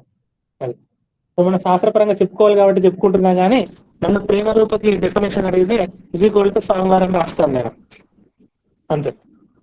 సో ప్రేమ రూప. ఈ ప్రేమ అనేటటువంటి శబ్దం ఏంటంటే మన అదృష్టం కొద్దీ మనందరం స్వామివారి పోల్లో ఉన్న వాళ్ళందరం కూడా ప్రేమ అనేటటువంటి పదాన్ని చాలా చక్కగా అర్థం చేసుకున్నప్పటికీ కూడా ఈ నేటి సమాజంలో అత్యంత కలుషితం చేయబడ్డటువంటి ఒకానొక పదం ప్రేమ సాయిరం. అమ్మ ఎప్పుడైనా కూడా ప్రేమ స్వరూపిణి. ఇప్పుడు ఒక యోగి అంటాడనమాట, మనల్ని అమ్మ ఎలా కాపాడుతుంది అని అంటే ప్రేమ రూపకంగా కాపాడుతుంది. సృష్టిలో మనకు భగవంతుడి యొక్క అనుగ్రహం ఉందా, మన తోటి భగవంతుడు ఉన్నాడా లేడా అని మనకు ఎట్లా తెలుస్తుంది అంటే మనకు ప్రేమను పంచేవారు మన చుట్టూ కనిపిస్తున్నప్పుడు వారి రూపంలో వచ్చేటటువంటి ప్రేమ ఆ ఈశ్వరుడి యొక్క స్వరూపమే. పుట్టినప్పుడు మనల్ని ఎవరు పట్టుకుంటారా? అమ్మ పట్టుకుంటారా? అమ్మ మనల్ని పట్టుకోవడానికి కారణం ఏంటి? ప్రేమ. అంటే అక్కడ ఆ శిశువు బతకడానికి కారణం ఏంటంటే అక్కడ ప్రేమ. తర్వాత బతకడానికి తండ్రి ప్రేమ, తర్వాత గురువు ప్రేమ, తర్వాత భార్య, తర్వాత పిల్లలు. ఇట్లా ఒక మనిషి భౌతికంగా కూడా స్టార్టింగ్ పాయింట్ నుంచి ఎండ్ ఆఫ్ ద డే వరకు చూసుకున్నప్పటికీ కూడా వాడిని బ్రతికించేది ఏంటిది అని అంటే ప్రేమ మాత్రమే. ఆ ప్రేమ భగవంతుడి యొక్క స్వరూపము. నీకు ఈశ్వర అనుగ్రహం లేకపోతే ఆ ప్రేమ నీకు దక్కదు. అది. సో అమ్మ ప్రేమ స్వరూపిణి. అంతటా అందరి ద్వారా ప్రేమ ప్రసరింపజేసి మనల్ని నడిపిస్తున్నటువంటి తల్లి అమ్మయే. ఆ ప్రేమ అమ్మవారి యొక్క, ఆ పరమాత్మ యొక్క స్వరూపమే. అది తల్లి నుంచి తండ్రి నుంచి వచ్చేటటువంటి ప్రేమ అంతా కూడా అమ్మ యొక్క స్వరూపమే. ఈ సృష్టిలో ఎక్కడ ప్రేమ కనిపించినా కూడా అది ప్రేమ స్వరూపమే, అది అమ్మ యొక్క స్వరూపమే. శివుడి ఎడల అత్యంతమైనటువంటి ప్రేమ కలిగింది కాబట్టి అమ్మ ప్రేమ రూప. ఇది ఇంకొక అర్థము. ఇంకొకటి ఏంటంటే పరమాత్మ మీద సాధకుడికి ప్రేమ వస్తే దాన్ని భగవంతుడికి భక్తుడి వైపు వచ్చేదాన్ని కరుణ అంటారు. భగవంతుడి మీద భక్తుడికి ఉండేది భక్తి అవుతుంది. భగవంతుడి మీద ఉండే ప్రేమ భక్తి. అదే భగవంతుడికి భక్తుడి మీద ఉండే ప్రేమ కరుణ అవుతుంది అనమాట. అంటే ప్రేమ అనేది స్థాయిని బట్టి, స్థానమును బట్టి చెప్పబడుతుంది అనమాట. తల్లిదండ్రులు గురువులకు పిల్లల మీద ఉండేటటువంటి ప్రేమకి వాత్సల్యము అని పేరు. పిల్లలకు తల్లిదండ్రులు గురువుల మీద ఉండేటటువంటి ప్రేమకు వినయము అని పేరు. సమాన వయస్కుల మధ్య ఉండేటటువంటి ప్రేమకు స్నేహం అని పేరు. తర్వాత పరమాత్మకు మన మీద ఉన్నటువంటి ప్రేమకు కరుణ అని పేరు. అందుకే అమ్మ అరుణాం కరుణా తరంగితాక్షి, అమ్మయే కరుణ కరుణ ప్రవహిస్తూ ఉంటది అమ్మవారి మీద. కాబట్టి ప్రేమ రూప అంటే కరుణ రూప అన్నమాట. ఆ మనలో ఉండేటటువంటి భక్తుడికి భగవంతుడి మీద వచ్చేటటువంటి ప్రేమ భక్తి. అయితే పరమాత్మ నుండి ప్రేమ భక్తుడి మీద కురిస్తే అది ధార. మన నుండి ప్రేమ పరమాత్మకు ప్రవహిస్తే అది రాధ అన్నమాట. ధార తిరగేస్తే రాధ అవుతుంది అన్నమాట. ఆ ప్రేమ రూప అంటే రాధాదేవి. ఆ రాధాదేవియే లలితమ్మ. లలిత సహస్రనామంలో రాధాదేవి ఎక్కడుందంటే ఈ ప్రేమ రూప అనేటటువంటి నామంలోనే రాధాదేవి ఉందన్నమాట. సో ఈ ప్రేమ ఎంత గొప్పది అని అంటే, నీకు ఎన్ని మంత్రములున్నా, ఎన్ని ఉపాసనలున్నా, ఎంత ఉన్నప్పటికీ కూడా అవన్నీ కూడా ఒక గొప్ప భక్తుడి యొక్క ఏ విధమైనటువంటి నిస్వార్థమైనటువంటి అహంకారం లేనటువంటి భక్తి ముందు దిగదుడిపే. అపారమైనటువంటి భక్తి ఉండడం వల్లనే కదా మనకి భక్త కానపతి శివుడి దర్శనమైన దానికి ఏ శ్లోకం వచ్చు ఏమొచ్చు, కేవలం ప్రేమ, భగవంతుడి మీద ఉన్నటువంటి ప్రేమ, భక్తి. సో ఆ ప్రేమ అనేది ఇక్కడ ఉన్నటువంటి పరమాత్మనైనా కూడా కిందికి దించి తీసుకొస్తుంది. మన స్వామి అవతరణ జరిగిందంటే కారణం ఏంటి? ఆయనకు మన మీద ఉన్నటువంటి ప్రేమ. సో కాబట్టి ఏంటంటే ఆ ప్రేమ అనేది ఆ పరమాత్మ స్వరూపమే, ఆ అమ్మ స్వరూపమే, స్వామి స్వరూపమే. కాబట్టి అమ్మ ప్రేమ రూప. అలాంటి తల్లి ప్రియంకరి. సో ప్రియంకరి, ప్రియము. ఎవరికి ఎన్ని ప్రియమున్నా సృష్టిలో అన్నింటికన్నా ప్రతి ఒక్కరికి ఎక్కువగా ప్రియమైనటువంటి వస్తువు ఏదనంటే నేనే అన్నింటికన్నా అందరికన్నా ఎక్కువ ప్రియం అందరికి. సో నేను అంటే ఆత్మయే. ఆ అందరిలో నీకు నేను ఇష్టము, నీకు నీ యొక్క నేను ఇష్టము. అట్లా అందరిలో నేనుగా ఉన్నటువంటి తల్లి ఎవరో ఆత్మస్వరూపకంగా ఉన్నటువంటి తల్లియే ప్రియంకరి అని అర్థం అనమాట. సో అందరి చేత ప్రేమింపబడే, అందరికి ఇష్టమైన తల్లి అన్నమాట. అందరికి ఇష్టం ఎట్లయితుందండి? అందరూ కూడా నాస్తికుడు ఉంటాడు, ఒకడు ఆస్తికుడు ఉంటాడు. అందరికి ఇష్టం ఎట్లా అవుతుంది? అందరికి వాడికి వాడంటే ఇష్టం కదా. వాడి లోపల ఉన్న వాడనే భావనే అమ్మ అన్నమాట. సో ఏంటి, అమ్మ ఎక్కడ లేదు. కాబట్టి అందరి చేత ఇష్టమైన తల్లి అని అంటే అందరిలో నేను స్వరూపకంగా ఉన్నటువంటి తల్లి. కాబట్టి అలాంటి తల్లి ప్రియంకరి. అది అందరికీ ఇష్టమైనటువంటి తల్లి అన్నమాట. అందరికీ ఇష్టం ఎలా అంటే నేనుగా ఇష్టమైనటువంటి తల్లి. కాబట్టి అమ్మ ప్రియంకరి. ఈ తల్లి నామపారాయణ ప్రీత, నంది విద్య, నటేశ్వరి. ఇవి మూడు ఒక సెట్ సారా. ఇవి అద్భుతమైనటువంటి సెట్. నామపారాయణ ప్రీత, నంది విద్య, నటేశ్వరి. ఈ నామపారాయణ ప్రీత అంటే ఇక్కడ నామపారాయణ ప్రీత అని ఉంది కానీ నామ జప ప్రీత అట్లా లేదు. నామము అంటే నామాన్ని పారాయణం చేయమని చెప్పారు. అంటే నువ్వు నామాన్ని పారాయణం చేస్తే, అమ్మవారి నామాలని పారాయణం చేస్తే అది అమ్మవారికి ఇష్టం. కాబట్టి నామపారాయణ ప్రీత. ఇది సెల్ఫ్ ఎక్స్ప్లెయిన్ అయితే. సో అయితే అమ్మవారు తన నామాన్ని పారాయణం చేస్తే ప్రీతి. సో కాబట్టి పారాయణ అంటే ఏంటి? పారాయణ అంటే ఏంటంటే ఒకనొక డెఫినేషన్ ప్రకారం తత్వార్థ స్ఫురణతో మనస్సుని మాటని ఏకం చేసి పలికితే అది పారాయణ.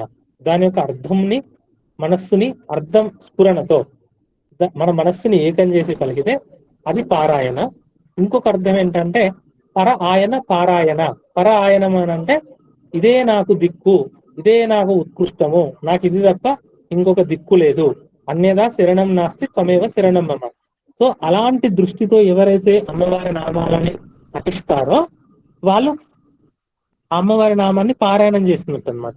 అలా నామపారాయణం చేసిన వాళ్ళంటే అమ్మవారికి ఇష్టం. కాబట్టి అమ్మవారు నామ పారాయణ ప్రీత. ఇది ఒక అర్థం. ఇంకొకటి ఏంటంటే మనకి మాతృక వర్ణ రూపం గురించి చాలా డీటెయిల్డ్గా చెప్పుకున్నాం కదా. సంస్కృతంలో ఉన్నటువంటి 50 అక్షరాలకి అచ్చులని హల్లులని కలుపుతూ ఒక క్రమ పద్ధతిలో కలిపి చివరిలో నమః అని చేరిస్తే, అంటే ఉదాహరణకి ఇప్పుడు సవర్గం ఉందనుకో, ఓం ఖ నమః అట్లా వస్తుంది అనమాట.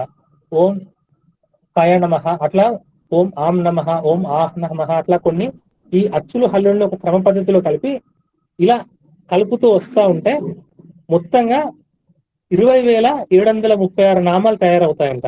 ఇది శ్రీ విద్యలో చెప్పబడింది. సో ఈ 20,736 నామాలు తయారైతే ఈ నామాలతో పారాయణం చేస్తే అమ్మవారు ప్రీతి చెందుతుంది. కాబట్టి అమ్మవారు నామపారాయణ ప్రీత.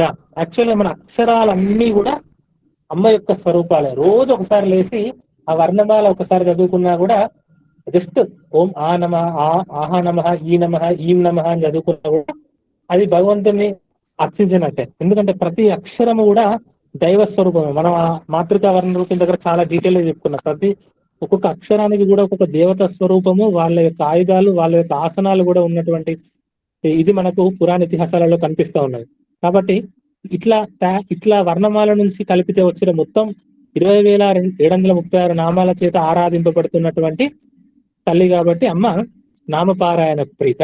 ఇంకొకటి ఏంటంటే, మనం ఏ పారాయణం చేసినా కూడా మనం ఆ పరమాత్మ యొక్క ప్రీతి కోసం చేయాలి. ఎందుకోసం చదువుతున్నారు లలిత సహస్రనామం అంటే, అమ్మవారి ప్రీతి కోసం చదువుతున్నా అనేటటువంటి, ఎవరైతే అమ్మవారి ప్రీతి కోసము నామాన్ని పారాయణం చేస్తారో అలాంటి వారంటే అమ్మవారికి ఇష్టం. కాబట్టి అమ్మ నామపారాయణ ప్రీత. ఇది నామపారాయణ ప్రీత.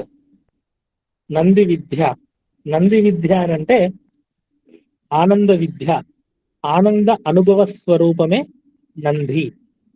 ఈ నందిలో ఉండేటటువంటి సింబాలిజం ఏంటంటే, నందీశ్వరుడు శివుణ్ణి చూస్తే ఏం చేస్తూ ఉంటాడంటే చూస్తూ ఆ ఆనందాన్ని అనుభవిస్తూ ఉంటాడు అనమాట. అంతే, ఆయనకు చూడడమే ఆనందం అనమాట. ఆనంద అనుభవ స్వరూపమే నంది అనమాట. సో నంది విద్య అంటే ఆనంద విద్య. ఇంకొకటి అక్షరములతో కలిపి అమ్మవారిని ఉపాసన చేయడమే నంది విద్య. ఇంతకుముందు మనం చెప్పుకున్నాం కదా, అచ్చులని హల్లులని కలుపుతూ దాని చివర నమః అని చేస్తే మొత్తం 20,000 పైచులకు నామాలు తయారవుతాయని. ఇట్లా మొట్టమొదటగా చేసిన వారు ఎవరు అని అంటే నందీశ్వరుడు అనమాట. నందీశ్వరుడు ఈ విధంగా ఉపాసన చేశాడు అనమాట. సో ఈ విధంగా ఈ నామాలతో అమ్మవారిని ఉపాసన చేసేటటువంటి ఒక విద్య ఏదైతే ఉన్నదో దానికే నంది విద్య అని పేరు అన్నమాట. సో ఇది ఆనంద అనుభవ స్వరూపము. సో ఈ విధంగా ఇలా నామాలతోటి అమ్మవారిని ఉపాసన చేసేటటువంటి విద్యే నంది విద్య. అక్షర స్వరూపకంగా అమ్మవారిని ఉపాసన చేయడమే నంది విద్య. ఇలాంటి తల్లి నటేశ్వరి. ఈ నటేశ్వరి నామం కూడా సమయాచార నామము. శివ శివ అట్లా అన్నమాట. భవుడు భవాని అలా. నటేశ్వరి. నటేశ్వరి అని అంటే నటరాజ స్వరూపకముగా ఉన్నటువంటి తల్లి నటేశ్వరి అన్నమాట. నటరాజు యొక్క శక్తి నటేశ్వరి అన్నమాట. నటరాజు శివుడు అయితే నాట్యము అమ్మ అన్నమాట. అంటే నాట్యము అంటే ఆయన డాన్స్ చేస్తే ఆయన డాన్స్ లో వచ్చే ఆయన నాట్యంలో ఉండే ఎక్స్ప్రెషన్ అమ్మ అన్నమాట. అంటే పరమేశ్వరుడి యొక్క అభివ్యక్తియే అమ్మవారు అన్నమాట. అది ఇది కూడా ఈ నటేశ్వరి, ఈ నటరాజ స్వరూపం కూడా శివశక్త్యాత్మకమైనటువంటి నామమే. కూర్చొని ఉంటే దక్షిణామూర్తి, అది స్థిర చైతన్యం అన్నమాట. నిలబడి కదిలితే ఆ చిర చైతన్యం నటరాజు అన్నమాట. ఈ రెండు శివశక్త్యాత్మక రూపాలే. ఇంకొకటి ఏంటంటే, ఈ నటరాజ క్షేత్రం అనేది మనకి చిదంబరంలో ఉంది, అందరికీ తెలుసు. ఈ నటరాజ విగ్రహంలోనే ఈ నటరాజ స్వరూపమే ఒక శ్రీచక్ర స్వరూపం అన్నమాట. అది ఎలాగో అని అంటే, ఇది ఒక విచిత్రమైనటువంటి ఇన్ఫర్మేషన్. యాక్చువల్గా ఒక సీక్రెట్ అన్నమాట. ఇదేంటంటే, మనం నటరాజ విగ్రహం చూసినప్పుడు ఇది అయిన తర్వాత ఒకసారి చూడండి. ఈ నటరాజ విగ్రహం ఏంటంటే 2 రకాలుగా తయారు చేస్తారనమాట. అదేంటంటే, మీరు నాకు నటరాజ విగ్రహాన్ని చూసినప్పుడు ఒక నటరాజ విగ్రహంలో కొన్నింట్లో అసలు ఫస్ట్ నటరాజ విగ్రహం ఎప్పుడైనా కూడా ఒక సర్కిల్లో ఉంటుంది. ఫస్ట్ ఒక సర్కిల్ ఉండి దాని లోపల నటరాజ విగ్రహం ఉంటది. ఆ నటరాజ విగ్రహంలో కొన్ని విగ్రహాలలో చేతులు ఆ బయట ఉన్నటువంటి సర్కిల్ కి తగులుతూ ఉంటాయి అన్నమాట. కొన్ని విగ్రహాలలో చేతులు బయటికి తగలవు అన్నమాట. దీనికి రీజన్ ఏంటంటే, ఈ నటరాజ స్వరూపాన్ని ఆ విగ్రహంగా వేసేటప్పుడు దానికి ఒక 2 పద్ధతులు ఉంటాయన్నమాట. అదేంటంటే, ఒక పద్ధతిలో ఏం చేస్తారనంటే, ఒక ట్రయాంగిల్ గీసి ఇన్వర్స్ ట్రయాంగిల్ ఇంకొకటి గీసామనుకో, అంటే ఫస్ట్ కింద 2 పాయింట్స్ పెట్టి కింద ఒక పాయింట్ పెట్టి ఒక ట్రయాంగిల్ గీసాము. ఇంకొక చుక్క పెట్టి దానికి ఇంకొక ట్రయాంగిల్ ఇస్తామనుకో, అప్పుడు మనకు షట్కోణం వస్తుంది అనమాట. ఈ షట్కోణంకి ఎన్సర్కిలింగ్ ఒక సర్కిల్ గీసామనుకో, ఆ షట్కోణాన్ని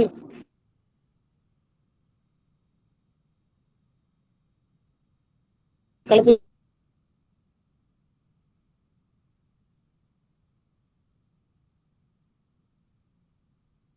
చేసినటువంటి నటరాజ విగ్రహానికి వచ్చేటటువంటి ఆ వృత్తానికి లోపల నటరాజ విగ్రహం చేస్తారనమాట. ఇవి రెండు కూడా ఈ ట్రయాంగిల్ అమ్మ యొక్క స్వరూపం అనమాట.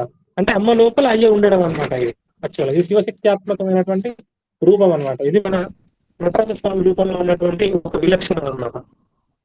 ఇది ఒకటి. నెక్స్ట్ ఇంకొకటి ఏంటంటే మనకు చెప్పినటువంటి ఇంతకు ముందు చెప్పినటువంటి ఆ 20,000 పైసలకు నామాలకు అర్థం ఎక్కడ, వాటన్నింటికి కూడా మూలం అక్షరాలే. ఆ అక్షరాలు ఎక్కడ నుంచి వచ్చినాయి అని అంటే శివుడు డమరకం నుంచి ఫస్ట్ 14 సూత్రములు వచ్చి ఆ 14 సూత్రముల నుంచి 50 అక్షరాలు వచ్చినాయని మనం మాతృకాండ రూపం దగ్గర చాలా డీటెయిల్ గా చెప్తున్నాం అక్కడ. సో ఆ 14 సూత్రములు ఎక్కడి నుంచి వస్తాయంటే ఈ నటరాజు యొక్క డమరుకం నుంచి వస్తాయన్నమాట.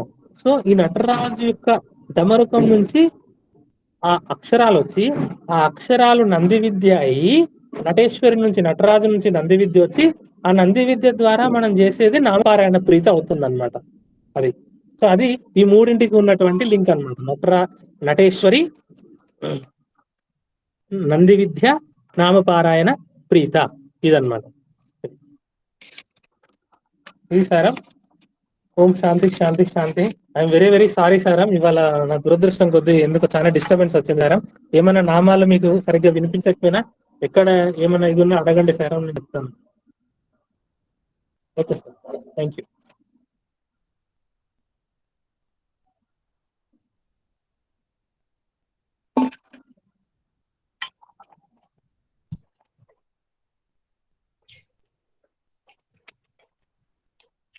సాయిరామ్.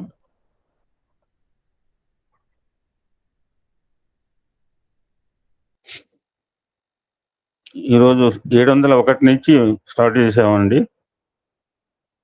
సచ్చిదానంద రూప ఈ నామం మాకు బాగా తెలిసిన వాళ్ళు సాయి భక్తులు.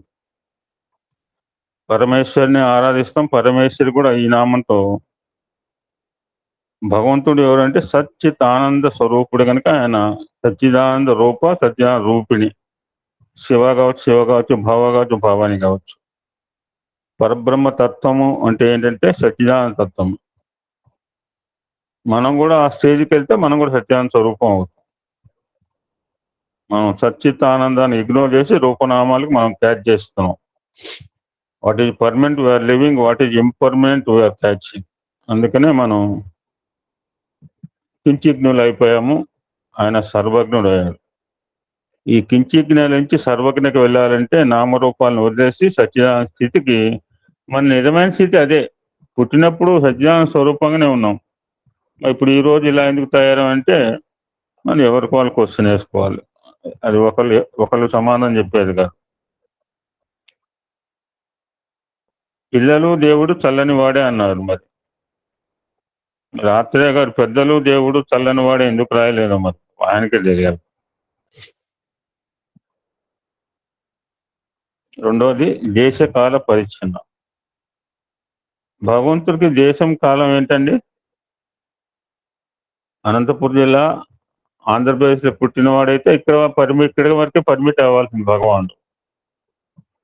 ఆయనకి దేశంతో సంబంధం లేదు, కాలంతో సంబంధం లేదు. ఇప్పుడు 12:30 ఆఫ్టర్నూన్ మనకైతే, అమెరికాలో 12:30 మిడ్ నైట్ అయింది. అక్కడ ఆరాధన చేసే వాళ్ళు మిడ్ నైట్ కూడా ఆరాధన చేస్తుంటారు. హీ అబౌట్ టోటల్, ఆయనకి లిమిట్స్ లేవు. అందుకనే నువ్వు ఏ ప్రాంతంలోంచి ఏ కాలంలోనా ఏ నామంతో పిలిచినా అన్నీ నాకే చెందుతాయి అని చెప్పిన మహనీయుడు ఏ అవతారం లేదండి. అటువంటి పరిపూర్ణమైన ప్రేమావతారి కాలంలో జన్మించాము. ఈ ప్రేమ రూపిణి నామం తర్వాత వచ్చింది. సర్వగా గమనము, వ్యాపించుట, సర్వకాల సర్వావస్థల్లో ఉంటుంది. Everything limited to time and space అండి. నా టైం ఇక్కడ ఉంది, మన దేశంలోనే భిన్న టైంలు ఉండే, కాస్త నార్త్ పోతే టైం చేంజ్ ఉంటుంది ఇప్పుడు, ఎదర్ బిఫోర్ ఆర్ ఆఫ్టర్. అటువంటి అన్నిట్లో ఉన్న చైతన్య స్వరూపము సర్వగా అన్ని యాదేవి సర్వభూతేషు శక్తి రూపేణ సంస్థిత నాకు ఇష్టమైన నామం.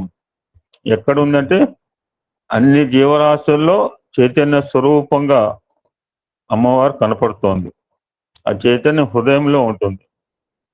ఆ హృదయంలో ఉన్న చైతన్యము శరీర అవయవాలన్నిటికీ స్ప్రెడ్ అవ్వటం వల్ల అవయవాలు కదులుతున్నాయి.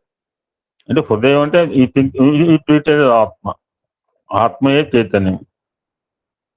హృదయ చైతన్యం కావాలి, ఆత్మ చైతన్యం కావాలి. మన పదాలు మనం వాడుతుంటాం, మనం విన్న పదాలు ఏవని.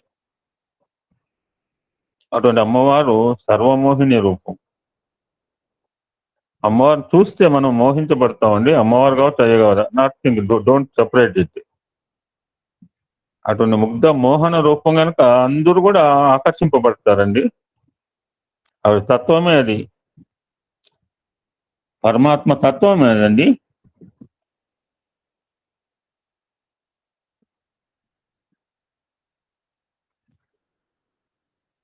అటువంటి తల్లి సర్వుల చేత మోహించబడిన తల్లి కనుక, ఎందుకంటే జ్ఞానస్వరూపిణి. ఎందుకంటే అందరికి మోహంలో అందరూ రియలైజ్ అయితే ఎట్లండి. యశోద రియలైజ్ అయినట్టు అయింది. A feeling came for Yashoda by seeing the mouth. చూసినే 16 భువన భాండాలు, ఆ నోట్లోనే ఎంత సమస్త అన్ని భాండాలు చూసింది. రియలైజేషన్ స్టేట్ కి వచ్చేటప్పటికి కృష్ణ పరమాత్మ ఏం చేశాడు, షీ షుడ్ నాట్ రియలైజ్. ఆ వయసులో కృష్ణుని అర్థం చేసుకోకూడదు, చేసుకుంటే ఈ భాగవత కథే ఉండదు. మరలా ఆ మరలా మాయని ఆవరింపజేశాడు పరమాత్మ. కృష్ణ పరమాత్మే తల్లి అయినా కానీ మాయని ఆవరింపజేశాడు. ఆ విధంగా నావాడు నా దేహంతో మాయ చేత ఆవరింపబడిన అన్ని అవతారాల తత్వాల్లో మన స్వామి అవతారంలో ఉంది. మిగిలిన అవతారం మనం చదువుకున్నాం అంతే. రామాయణం, భారత, భాగవత చదువుకుని స్వామి అవతారంలో ప్రత్యక్షంగా చూసాం. తల్లిదండ్రులే మాయలో చిక్కుకున్నాడు, అన్న అయితే పెద్ద మాయలో చిక్కుకున్నాడు శేషమరాజు. తాతగారు అదృష్టవంతం కనుక తొందరగా రియలైజ్ అయ్యాడు. తండ్రి గారు పెదవంకమరాజు కాస్త టైం పట్టింది. తల్లి కంటే కూడా పెంచిన తల్లి కర్ణం సుబ్బమ్మ అదృష్టవంతురాలు. ఆ మోహన్ని తొందరగా బయటపడింది. అందరికంటే లేటుగా బయటపడ్డవాడు ఆ కుటుంబంలో శేషమరాజు, ఎన్నో పరీక్షలు చేసిన తర్వాత. అటువంటి మోహంలోంచి బయటపడాలి అంటే మనకి జ్ఞాన స్వరూపమైన అమ్మవారు సరస్వతీదేవి. మోహాన్ని ఆవరింపజేసేది ఆవిడే. మోహాన్ని, ఎందుకని మోహం అవసరము. Everybody in the realization state లో ఉంటే ఈ యొక్క సృష్టిలో సమతుల్యం ఉండదండి. అంత రియలైజేషన్ స్టేట్ లో ఉంటే దశావతారాలు వచ్చే అవకాశమే లేదు కదండి. So everybody should not realize, everybody can't understand also. ప్రతివారు భగవతత్వాన్ని అర్థం చేసుకుంటే అవతారం తత్వం మహనీయులు రావాల్సిన అవసరమే లేదు. మరి వాళ్ళకి డ్యూటీస్ ఎట్లా కావాలి, వాళ్ళ కర్తవ్యాలు ఎలా నిర్వర్తించాలి, వాళ్ళు ఎలా సృష్టించబడాలి, ఆ పరమాత్మ పరమశివులోంచి బ్రహ్మ విష్ణు మహేశ్వరులు ఉపాధిగా ఎలా రావాలి అంటే మనం మోహంలో పడవలసిందే. ఆ మోహంలో పడిన తర్వాత మోహంలో బయటికి తీసుకొచ్చే తత్వం కూడా ఆ తత్వం అమ్మ. అటువంటి సరస్వతి దేవి అంటే సాక్షాత్ గాయత్రి స్వరూపిణి. గాయత్రి, సావిత్రి అండ్ సరస్వతి అండి.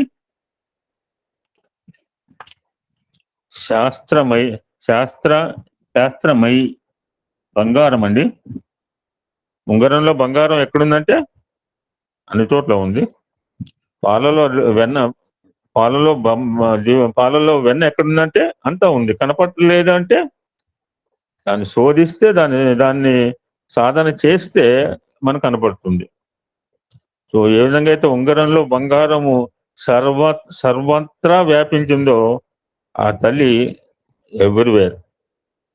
గుహాంబ నామం బాగా చెప్పాడు. సుబ్రహ్మణ్య స్వామి మదర్ అన్నారు. ఈ జ్ఞానానికి ప్రతీక హయగ్రీవుడు అన్నాడు, దక్షిణామూర్తి అన్నాడు, గణపతి అన్నాడు, సరస్వతి అన్నాడు, సుబ్రహ్మణ్య స్వామి అన్నాడు. వీరంతా జ్ఞానం కావాలంటే జ్ఞానవాహిని ప్రారంభం చేస్తున్నాం. జ్ఞానవాహిని అంటే జ్ఞానము అంటే ఆ రోజు చెప్పే మాట ఇప్పుడే చెప్తున్నానండి, ఏమనుకోకండి. యాక్చువల్గా ఆ సోమవారం రోజు ఈ వాక్యంతో ప్రారంభించవలసింది. జ్ఞానము అంటే ఒకటే మాట అండి. ఈ లలిత సహస్రనామం కూడా మనకు చెప్పింది.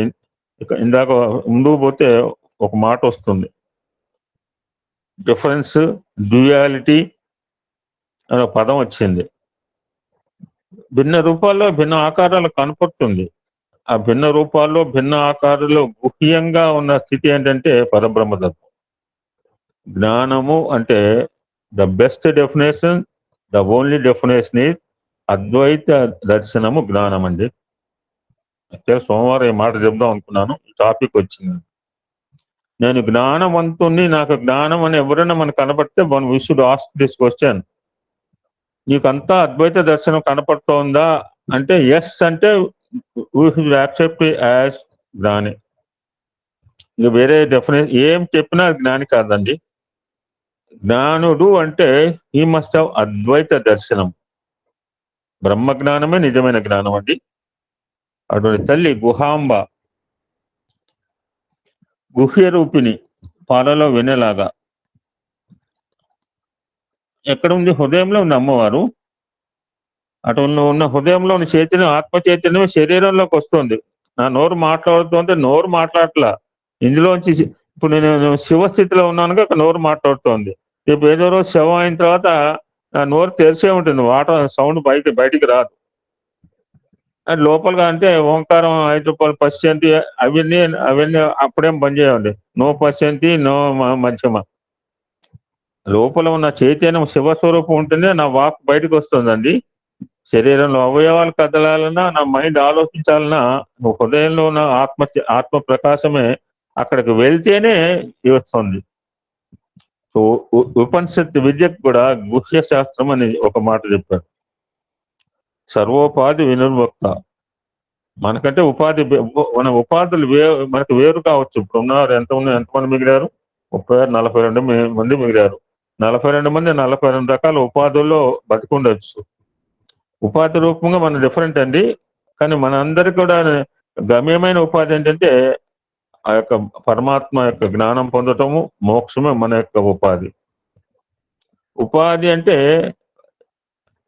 ఇక్కడ గాలి, కుండ అండ్ ఆకాశం చెప్పాడు. బెలూన్ ఉందండి, బెలూన్ లో గాలి ఉంది. బెలూన్ లో ఉంటేనే గాలి. ఆ గాలిని మనం లిమిటెడ్ గాలిని బెలూన్ లో పంపించాము. దాన్నే ఇంగ్లీష్ లో కాన్షియస్నెస్ అండ్ కాన్సైన్స్ అని చెప్తారు. ఆ బెలూన్ బయట కూడా గాలి ఉందండి, బెలూన్ లో గాలి ఉంది. బెలూన్ లో గాలే కాదు, గాలి సర్వత్రా వ్యాపించి ఉంది.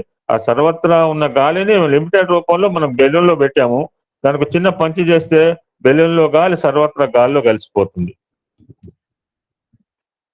ఇటువంటి ఉపాధి, వారికి ఉపాధి ఏంటండి? మనం సృష్టించాలి, పెంచాలి, పోషించాలి నిమిత్తంతో ఆ యొక్క నిరాకార నిర్గుణ స్వరూపము సాకార రూపంతో బ్రహ్మ విష్ణు మహేశ్వరు ఉపాధిని స్వీకరించి వచ్చిన తత్వాలు 3 అండి. సదాశివ పతివ్రత. ప్రతి వస్తువుకి 5 స్టేట్స్ ఉంటాయని చెప్పాడు. సృష్టి, తిథి, లయము, తిరోగానము అండ్ అనుభవము. పరమేశ్వరు రుద్రుడు ఏమిస్తాడంటే ద సుప్రీం స్టేట్ ఇస్తాడు. The fifth one stage call మోక్షము, అనుభవము. తిరోగామం అంటే మోహం. ప్రతివాడికి అనుగ్రహం దొరికితే ఎట్లండి? ప్రతివారిని భగవంతుడు రక్షించాడు. ఆయన ఎంచుకో చేసుకున్న వాళ్ళు క్యాన్సర్ గా ఏదైనా రక్షిస్తాడు. క్యాన్సర్ సోకిన ప్రతివాడు రక్షించబడ్డా లోకంలో? లేదే. ఆయనకు సెలెక్టెడ్ గా ఉంటాడు. ఆయన అనుగ్రహానికి పాత్రులైన వాళ్ళు ఉంటారు, వాళ్ళని మాత్రం హీ విల్ ప్రొటెక్ట్. ఎందుకంటే మనంతా కూడా తిరోగమ మోహ స్థితిలో ఉన్నాం. ఆ మోహ స్థితిలోంచి అనుగ్రహ స్థితికి వెళ్ళాలి అంటే సాధన చాలా అవసరం. అటువంటి సదా శివుని పట్టుకోవాలంటే అమ్మవారే సీ ద రూట్ కాదు, అమ్మ అయ్యని చూపించినట్టుగా. సంప్రదాయేశ్వరి. మన సంస్కృతి సంప్రదాయాలు, సాయంత్రం నన్ను ఏదో మాట్లాడమని మా సోదరేమని. మన సంస్కృతి, మన సంప్రదాయాలు మన ఆయుపట్టండి. మా తాతలు వచ్చిన సంప్రదాయాలు మనం కొంతమంది పాటిస్తున్నాము. ఇప్పుడు నవ్య సంప్రదాయం చెప్పి అవి కూడా మనం మృగ్యం అయిపోయింది. ఇప్పుడు you are not at all, nobody follow the master అనేవాళ్ళు. ఇప్పుడు ఈ రోజు ఎవరు కూడా మాస్టర్ని ఫాలో కావట్లేదు. అటువంటి సంప్రదాయేశ్వరి. సంప్రదాయం అంటే జ్ఞానం అండి, సంప్రదాయం అంటే సంస్కారం అండి. ఏమి లేని వడ్లు సంస్కరిస్తే విలువ పెరిగిందండి, ఏమి లేని మట్టిని సంస్కరిస్తే విగ్రహం అయిందండి. దానికి చదువు లేదు, సంస్కారం లేదు, మళ్ళా యూనిఫామ్ వేసుకుని పాఠాలు నేర్చుకోలేదు, వడ్ల గింజ కానీ లేకపోతే మట్టి ముద్ద కానీ. అవి సంస్కరిస్తే వాటికి విలువ పెరిగినట్టుగా మానవుడు కూడా విలువల చేత, మానవతా విలువల చేత సంస్కరింపబడితే that is our ultimate goal. సాధుహు 2 రకాలు చెప్పాడు, సాధ్వి అండ్ ఈ అని చెప్పాడు. అంటే జ్ఞాన స్వరూపిణి, దట్ ఈజ్ తురీయ స్థితి. ఈ 4 ఫేజ్లో మనం ఉండే జాగ్రత్త, స్వప్న, సుషుప్తి అండ్ తురీయ స్థితి కాల్డ్ ఈంకారం అని చెప్పాడు. సాధుహు అంటేనే మనకి పవిత్రమైన భావన ఉంటుందండి. సాధు సత్పురుషులకి మనం ఆరాధిస్తాం, మనం గౌరవిస్తాం. ఎందుకంటే వాళ్ళ స్వరూపమే కాదు, వాళ్ళ స్వభావం కూడా సాధు స్వభావం కావాలా. కేవలము స్వరూప సాధు కాదు, స్వభావ సాధువులే నిజమైన సాధువులు అని స్వామి చెప్తుంటారు. గురుమండల రూపిణి, గురు బ్రహ్మ, గురు విష్ణు. ఈ గురు పరంపర, గురువు అంటే దక్షిణామూర్తి తత్వము, గురువు, సగురువు, పరమ గురువు, పరమేశ్వర గురువు. అటువంటి గురుమండల స్వరూపుని ఎవరంటే అమ్మవారు. ఎన్ని రకాల 64 రకాలు కావచ్చు, 15 రకాల పరంపరలు కావచ్చు, 8 భైరవులు కావచ్చు, ఇంకేదో చెప్పాడు అక్కడ, కట్ అయిపోయింది లీవిట్. ఈ గురు పరంపర అన్నిటి కూడా ఎవరంటే మెయిన్ దక్షిణామూర్తి తత్వం. ఆ దక్షిణామూర్తి తత్వం ఎవరంటే అమ్మవారి యొక్క క్రియేషన్. నెక్స్ట్ కులోత్తీర్ణ, ఇందాక చెప్పుకున్నాం ఇక్కడ మనం. కులోత్తీర్ణ అంటే ఏ గ్రూప్, సమూహము and plural feeling and duality. ఉచ్చము నీచము, దుఃఖము సుఖము, సంతోషము ఆనందము, కింద పడటం పైకి లేవటము, బంప్స్ అండ్ జంప్స్. ఎంత సమూహము, కులము అంటే సమూహం, ప్లూరాలిటీ, ద్వైత భావన. అద్వైతం నుంచి అద్వైత స్థితికి వెళ్తే, జ్ఞానవాహిని చదివితే ద్వైతం నుంచి అద్వైతం పోము, తెలుస్తుంది, సాధన మాత్రమే. ఇందాక ఏం చెప్పాడు, సత్వగుణం అంటే మోక్షం కాదు, సత్వగుణ మోక్షానికి ఒక మార్గం, చివరి మెట్టు అనమాట. మనం జ్ఞానం కలిగిందంటే అద్వైత దర్శనం అయినప్పుడే జ్ఞానం అనమాట. That is supreme knowledge is called. Sure, తప్పకుండా మాట్లాడచ్చు. కులము అంటే ఇంకో మాట చెప్పాడండి, మనకి 7 చక్రాలు ఉన్నాయి. ఎవరు చెప్పిన, రుద్రంలో కూడా అదే చెప్పారు. ఆ పాయింట్ మర్చిపోకండి మనం. 1 to 6 మానవుడి సాధన అండి, 6 to 7 పరమాత్మ అనుగ్రహం. మనకి భక్తి ఉంటే ఆయన కరుణ, ఇక్కడే చెప్పేస్తున్నాను, వేరే చోట చెప్పాడు. మన భగవంతుని మీద భక్తి ఉంటే ఆయన భక్తి, మన భక్తి యొక్క మెచ్చి ఆయన కరుణ మీద ప్రసారం అవుతుంది. 3-4 నామాలకు ఇక్కడే కలిపేస్తున్నాను, ఇంకెవరైనా మాట్లాడచ్చు. ఇక్కడ కులం అంటే 1 to 6, 7th one is సహస్రార కమలము. ఈ 1 to 6 అంటే మాయ, ఈ 6 చక్రాల మాయలోంచి బయటపడి 7th చేర్చుకోవడం అనేది భగవంతుడి యొక్క కృప మాత్రమే. 1 to 6 ఈ human Sadhana, to take to 7th one ఈ భగవంతు యొక్క కరుణ. భగారాజ్య, భగమాలిని, తిథి నిత్యాది దేవతలను చెప్పుకుంచేట.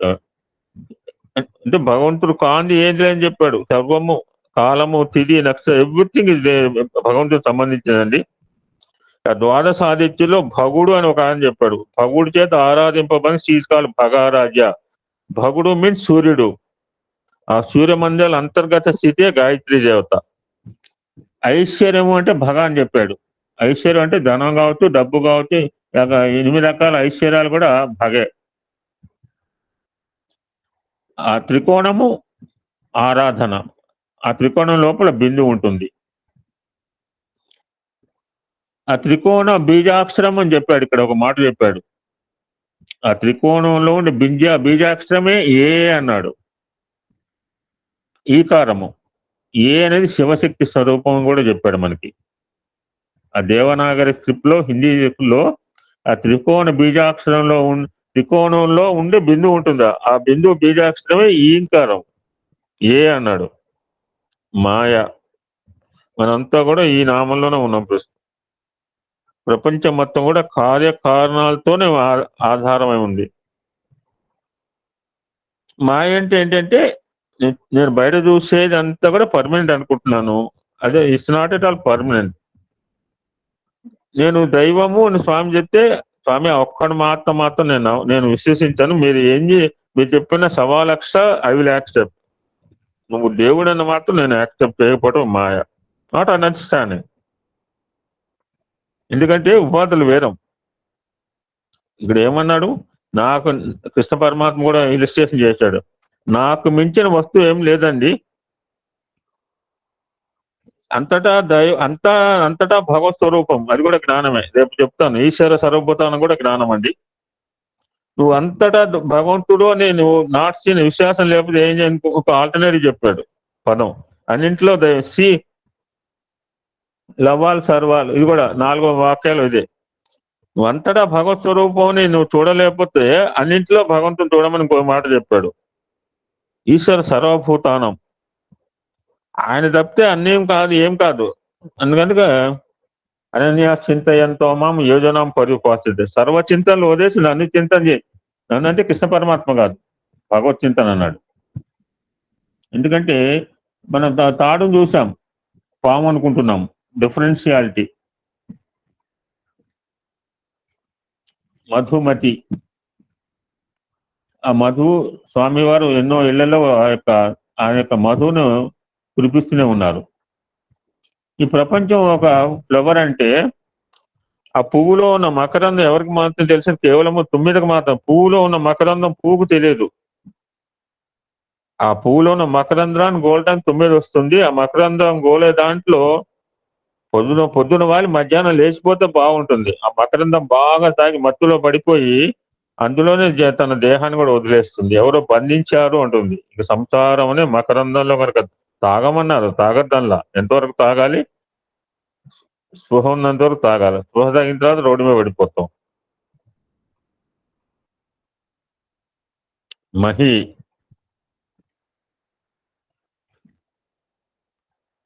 మహి అంటే భూమి. ఇంకా అక్కడ కూడా చాలా చెప్పాడు. అన్నం తింటున్నామంటే అన్నానికి ఆధారం చెట్లు. నేను వెజిటేరియన్, నేను నాన్ వెజిటేరియన్ అంటే యానిమల్స్ కూడా ఆధారము. అంటే మధు అంటే ఒక సూర్యుడు యొక్క ముద్ద, తేనె ముద్దని కూడా చెప్పాడు ఇక్కడ. మనం అన్నం తింటున్నామంటే సూర్య భగవాన్ ఉండబట్టే. ఆ చెట్లలో క్లోరోఫిల్ ఉంటుంది, పత్ర హరితం అంటారు తెలుగులో. ఆ యొక్క ఆకులు కిరణజన్య సంయోగ క్రియలు చేసుకుంటాయి.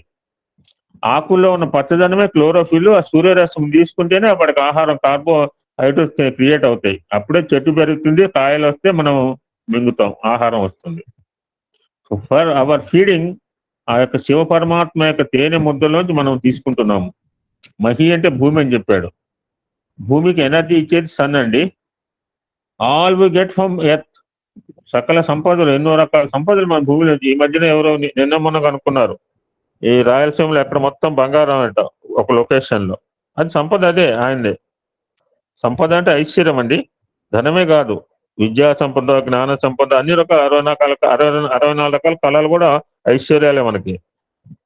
గొప్పది అనే మాట అనమాట. ఆడ అవ్యక్త స్వరూపంలోంచి వ్యక్త స్వరూపం అనమాట.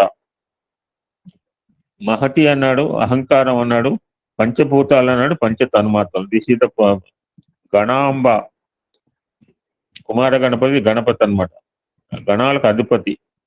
ఒక కీలకమైన సమూహం అన్నాడు. మనం 84 లక్షల జీవరాశులు ఉంటాం. అంటే సైన్స్ ఏం చేస్తుందంటే ఈ వర్గీకరించింది. ఈ ప్రోటోజోవా, అనిలిడా, మేము సైన్స్ చదువుకున్నాం కనుక మనకి ఇవన్నీ కూడా జాతులండి. ఆర్థ్రోపోడా, ప్లాటీ హెల్మిన్స్, నిమాటీ హెల్మిన్స్, తర్వాత మొలస్కా, పక్షులు, ఏవ్స్, మెమ్మేల్, ఇలా వస్తాయి అనమాట. ఒక్కొక్క వర్గాన్ని ఒక సమూహంగా చేస్తారు. వృక్ష సమూహంలో కీటకాలు అన్ని కూడా ఒక నిర్దిష్టమైన లక్ష్యం గల సమూహాన్ని గణం అన్నాడు అనమాట. ప్రతి గణానికి ప్రకాశం ఉంటుందండి. ఆ గణాల్లోని ఏకాత్మని గుర్తించడమే గణపతి తత్వం అన్నారు. గణపతి అనేది బుద్ధికి చిహ్నం అండి. ఈ 7 కోట్ల మంత్రాలకి కూడా ఎక్కడి నుంచి వచ్చినాయంటే ఓంకారం నుంచి వచ్చినాయి. ఆ పరమశివుని యొక్క డమరకులోంచి ఓంకారంలోంచి వచ్చినాయి 14, 50 అని కూడా. గుహ్యకారాధ్య అంటే నిన్న మనం చెప్పుకున్నాం, భక్తి అయిపోయింది, జ్ఞానం వెళ్తున్నాం. భక్తి బాహ్యము, జ్ఞానం అంతర్ముఖము. నేను అష్టాంగ యోగంలో కూడా 4 బాహ్యం అనేవి 4 అంతర్ముఖం ఉన్నాడు. సాధన అనేది అంతర్ముఖ సాధన కావాలి. బాహ్య పూజలు చేయొద్దని చెప్పలేదండి. ఈ బాహ్య పూజలు చేసుకుంటూ మన యొక్క అంతర్ముఖంగా మనం ప్రయాణం చేయాలి. అంతర్యాగ ఆరాధన అన్నాడు. ఈ గణము అంటే ఒక జాతి అన్నాడు, యక్షులు. అండ్ ఆ జాతికి అధిపతి కుబేరుడు అని కూడా చెప్పుకుంటూ వచ్చాడు. అమ్మవారు కోమలాంగి, గురుప్రియ, స్వతంత్ర. ఆవిడ భక్తి, భుక్తి, ముక్తి 3 ఇస్తుంది. ఆవిడకేం బద్ధురాలు కాదు. Nobody can. ఆవిడ దేనికి బద్ధు, ఆవిడే అన్నిటికీ బద్ధుడు, అన్నిటిగా బంధించేది ఆవిడే. సర్వతంత్రేసి అంటే ఈశ్వరుడు అంటే నియామక శక్తి గలవాడు. మనం రుద్రం కూడా తెలుసుకుంటున్నాం. అటువంటి సర్వ నియామక శక్తి స్వరూపుణ ఈశ్వరుని తెలుసుకోవాలంటే ఈశ్వరు ద్వారా సాధన చేయాలి. దక్షిణామూర్తి రూపిణి, ఆ దక్షిణామూర్తి తత్వం బాగా చెప్పాడు. శివశక్తి స్వరూపం. ఇక్కడ తమిళనాడులో అయితే అన్ని కూడా ఈ యొక్క దక్షిణ ఫేస్ గా ఉంటాయి దక్షిణామూర్తి. ఈ గురు పరంపర అక్కడే ప్రారంభమైంది అనమాట. దానికి కథ కూడా చెప్పుకుంటూ వచ్చాడు. దక్షిణామూర్తి ఎవరంటే సాక్షాత్ పరమశివుడు. సనకాది సమారాజ్య, వాళ్ళకి ఎవరైతే జ్ఞానాన్ని గురించి వెళ్ళి శివుడి దగ్గరికి వెళ్ళి నాట్యం చేసేవాడు ఏం జ్ఞానం చెబుతారని చెప్పి కళ్ళు మూసుకు కూర్చుని సైలెన్స్ గా ఏం మాటలు లేకుండా నిశ్శబ్దం జ్ఞాన ప్రదాత. ఒక ఋషి నిశ్శబ్దంగా జ్ఞానం చెప్తాం కాదండి. ఒక తాబేలు తన పిల్లల్ని నోరు విప్పకుండా పిల్లల్ని పెంచుతుంది. చాలాసార్లు చదువుకున్నాం మనం యొక్క గురు చరిత్రలో. ఒక తాబేలే తన పిల్లల్ని నోటు విప్పి ఒక మాట చెప్పడం లేదు, నోటు విప్పి ఒక అన్నం ముద్ద నోట్లో పెట్టలేకుండా తన చూపు చేత పెంచినప్పుడు ఆ యొక్క ఈశ్వరుడు నిశ్శబ్దం ద్వారా మనలో జ్ఞానాన్ని పెంచలేడండి. నిశ్శబ్దమే జ్ఞానం. సనకాది సమారాజ్యం అయిపోయిన తర్వాత శివజ్ఞాన ప్రదాయిని. ఆ శివతత్వం తెలియాలంటే అమ్మవారిని పట్టుకుంటే అయ్యవారు మనోలయం అని మాట చెప్పాడు. త్రిగుణాతీతు శివుడు అన్నాడు. చిత్ కళ అనే మాట వచ్చింది. కళ చైతన్యం. ఈ బాడీ చైతన్యం అనేది ఆత్మ చైతన్యం, హృదయ చైతన్యం మీద కళ అంటే ఒక భాగం అని కూడా మాట చెప్పాడు. ఆ చైతన్యం ఉంటేనే మంగళకరము. ఆ చైతన్యం పోతే బయటికి వెళ్ళిపోతాం మనం. ఆనంద కలిక, ప్రియంకరి, ప్రేమ రూప స్వామి. లాస్ట్ 3 చెప్పుకున్నా. నామపారాయణ ప్రీత, నంది విద్య అండ్ నటేశ్వరి. ఆ యొక్క మనం ఎలా ఉండాలంటే నందీశ్వరులాగా ఉండాలండి. మనం ఎంత ఏకాగ్ర చిత్తంతో, స్థిర చిత్తంతో, అన్య మనస్కం లేకుండా అటు ఇటు చూడకుండా ఆ పరమేశ్వరుని ఎంత ఏకాగ్ర చిత్తంతో ఆరాధిస్తబడి ఆనందాన్ని అనుభవిస్తున్నాడు. ఈ పాట గుర్తుపెట్టుకోవాలండి. స్థిరమైన చిత్తంతో ఆరాధించబట్టి ఆనందాన్ని అనుభవించిన వాడు నటేశ్వరుడు అండి. ఈ 26,736 నామాలు కూడా నామాలను ఫస్ట్ ఉపాసన చేసేవాడు నందీశ్వరుడు అండి. ఇప్పుడు ఒక మాట చెప్పాడు, దాంతో క్లోజ్ చేయండి. మన యొక్క ఇక్కడ ఒక మాట చెప్పాడు, ప్రేమ డిజైర్ లవ్ అంటే ప్రేమ వేరు, భక్తి వేరు కాదండి. Love towards God. లౌకిక ప్రపంచంలో ఎన్నో ఉంటాయి. లవ్ టువర్డ్స్ గాడ్ ఈజ్ భక్తి అండి. డిజైర్లెస్ లవ్ కూడా. ఫలాపేక్ష రహిత ప్రేమయే భక్తి అని చెప్పాం. మన భక్తి ఎలా ఉండాలి? ఒక ధారలాగా ఉండాలి. రాధకు ఆధారము ధారాపాతమైన ఆరాధన. చాలాసార్లు చెప్పుకున్నాం మనం. ఎప్పుడైతే మన ఆరాధన ధారాపాతమైన ఆరాధన ఉంటో మన భగవంతుని యొక్క కరుణా కటాక్షాలు మన మీద ఎల్లవేళలా ఉంటాయి. అటువంటి జగన్మాత యొక్క కరుణా కటాక్షాలు, స్వామి యొక్క కరుణా కటాక్షాలు ఎల్లవేళ మన మీద ప్రసరింపజేస్తూనే ఉన్నారు. అటువంటి కరుణ మనం యోగం లభించింది, దాన్ని క్షేమంగా కాపాడుకోవాల్సిన ప్రయత్నం చేయటమే సాధన. జై Sairam. Thank you so much.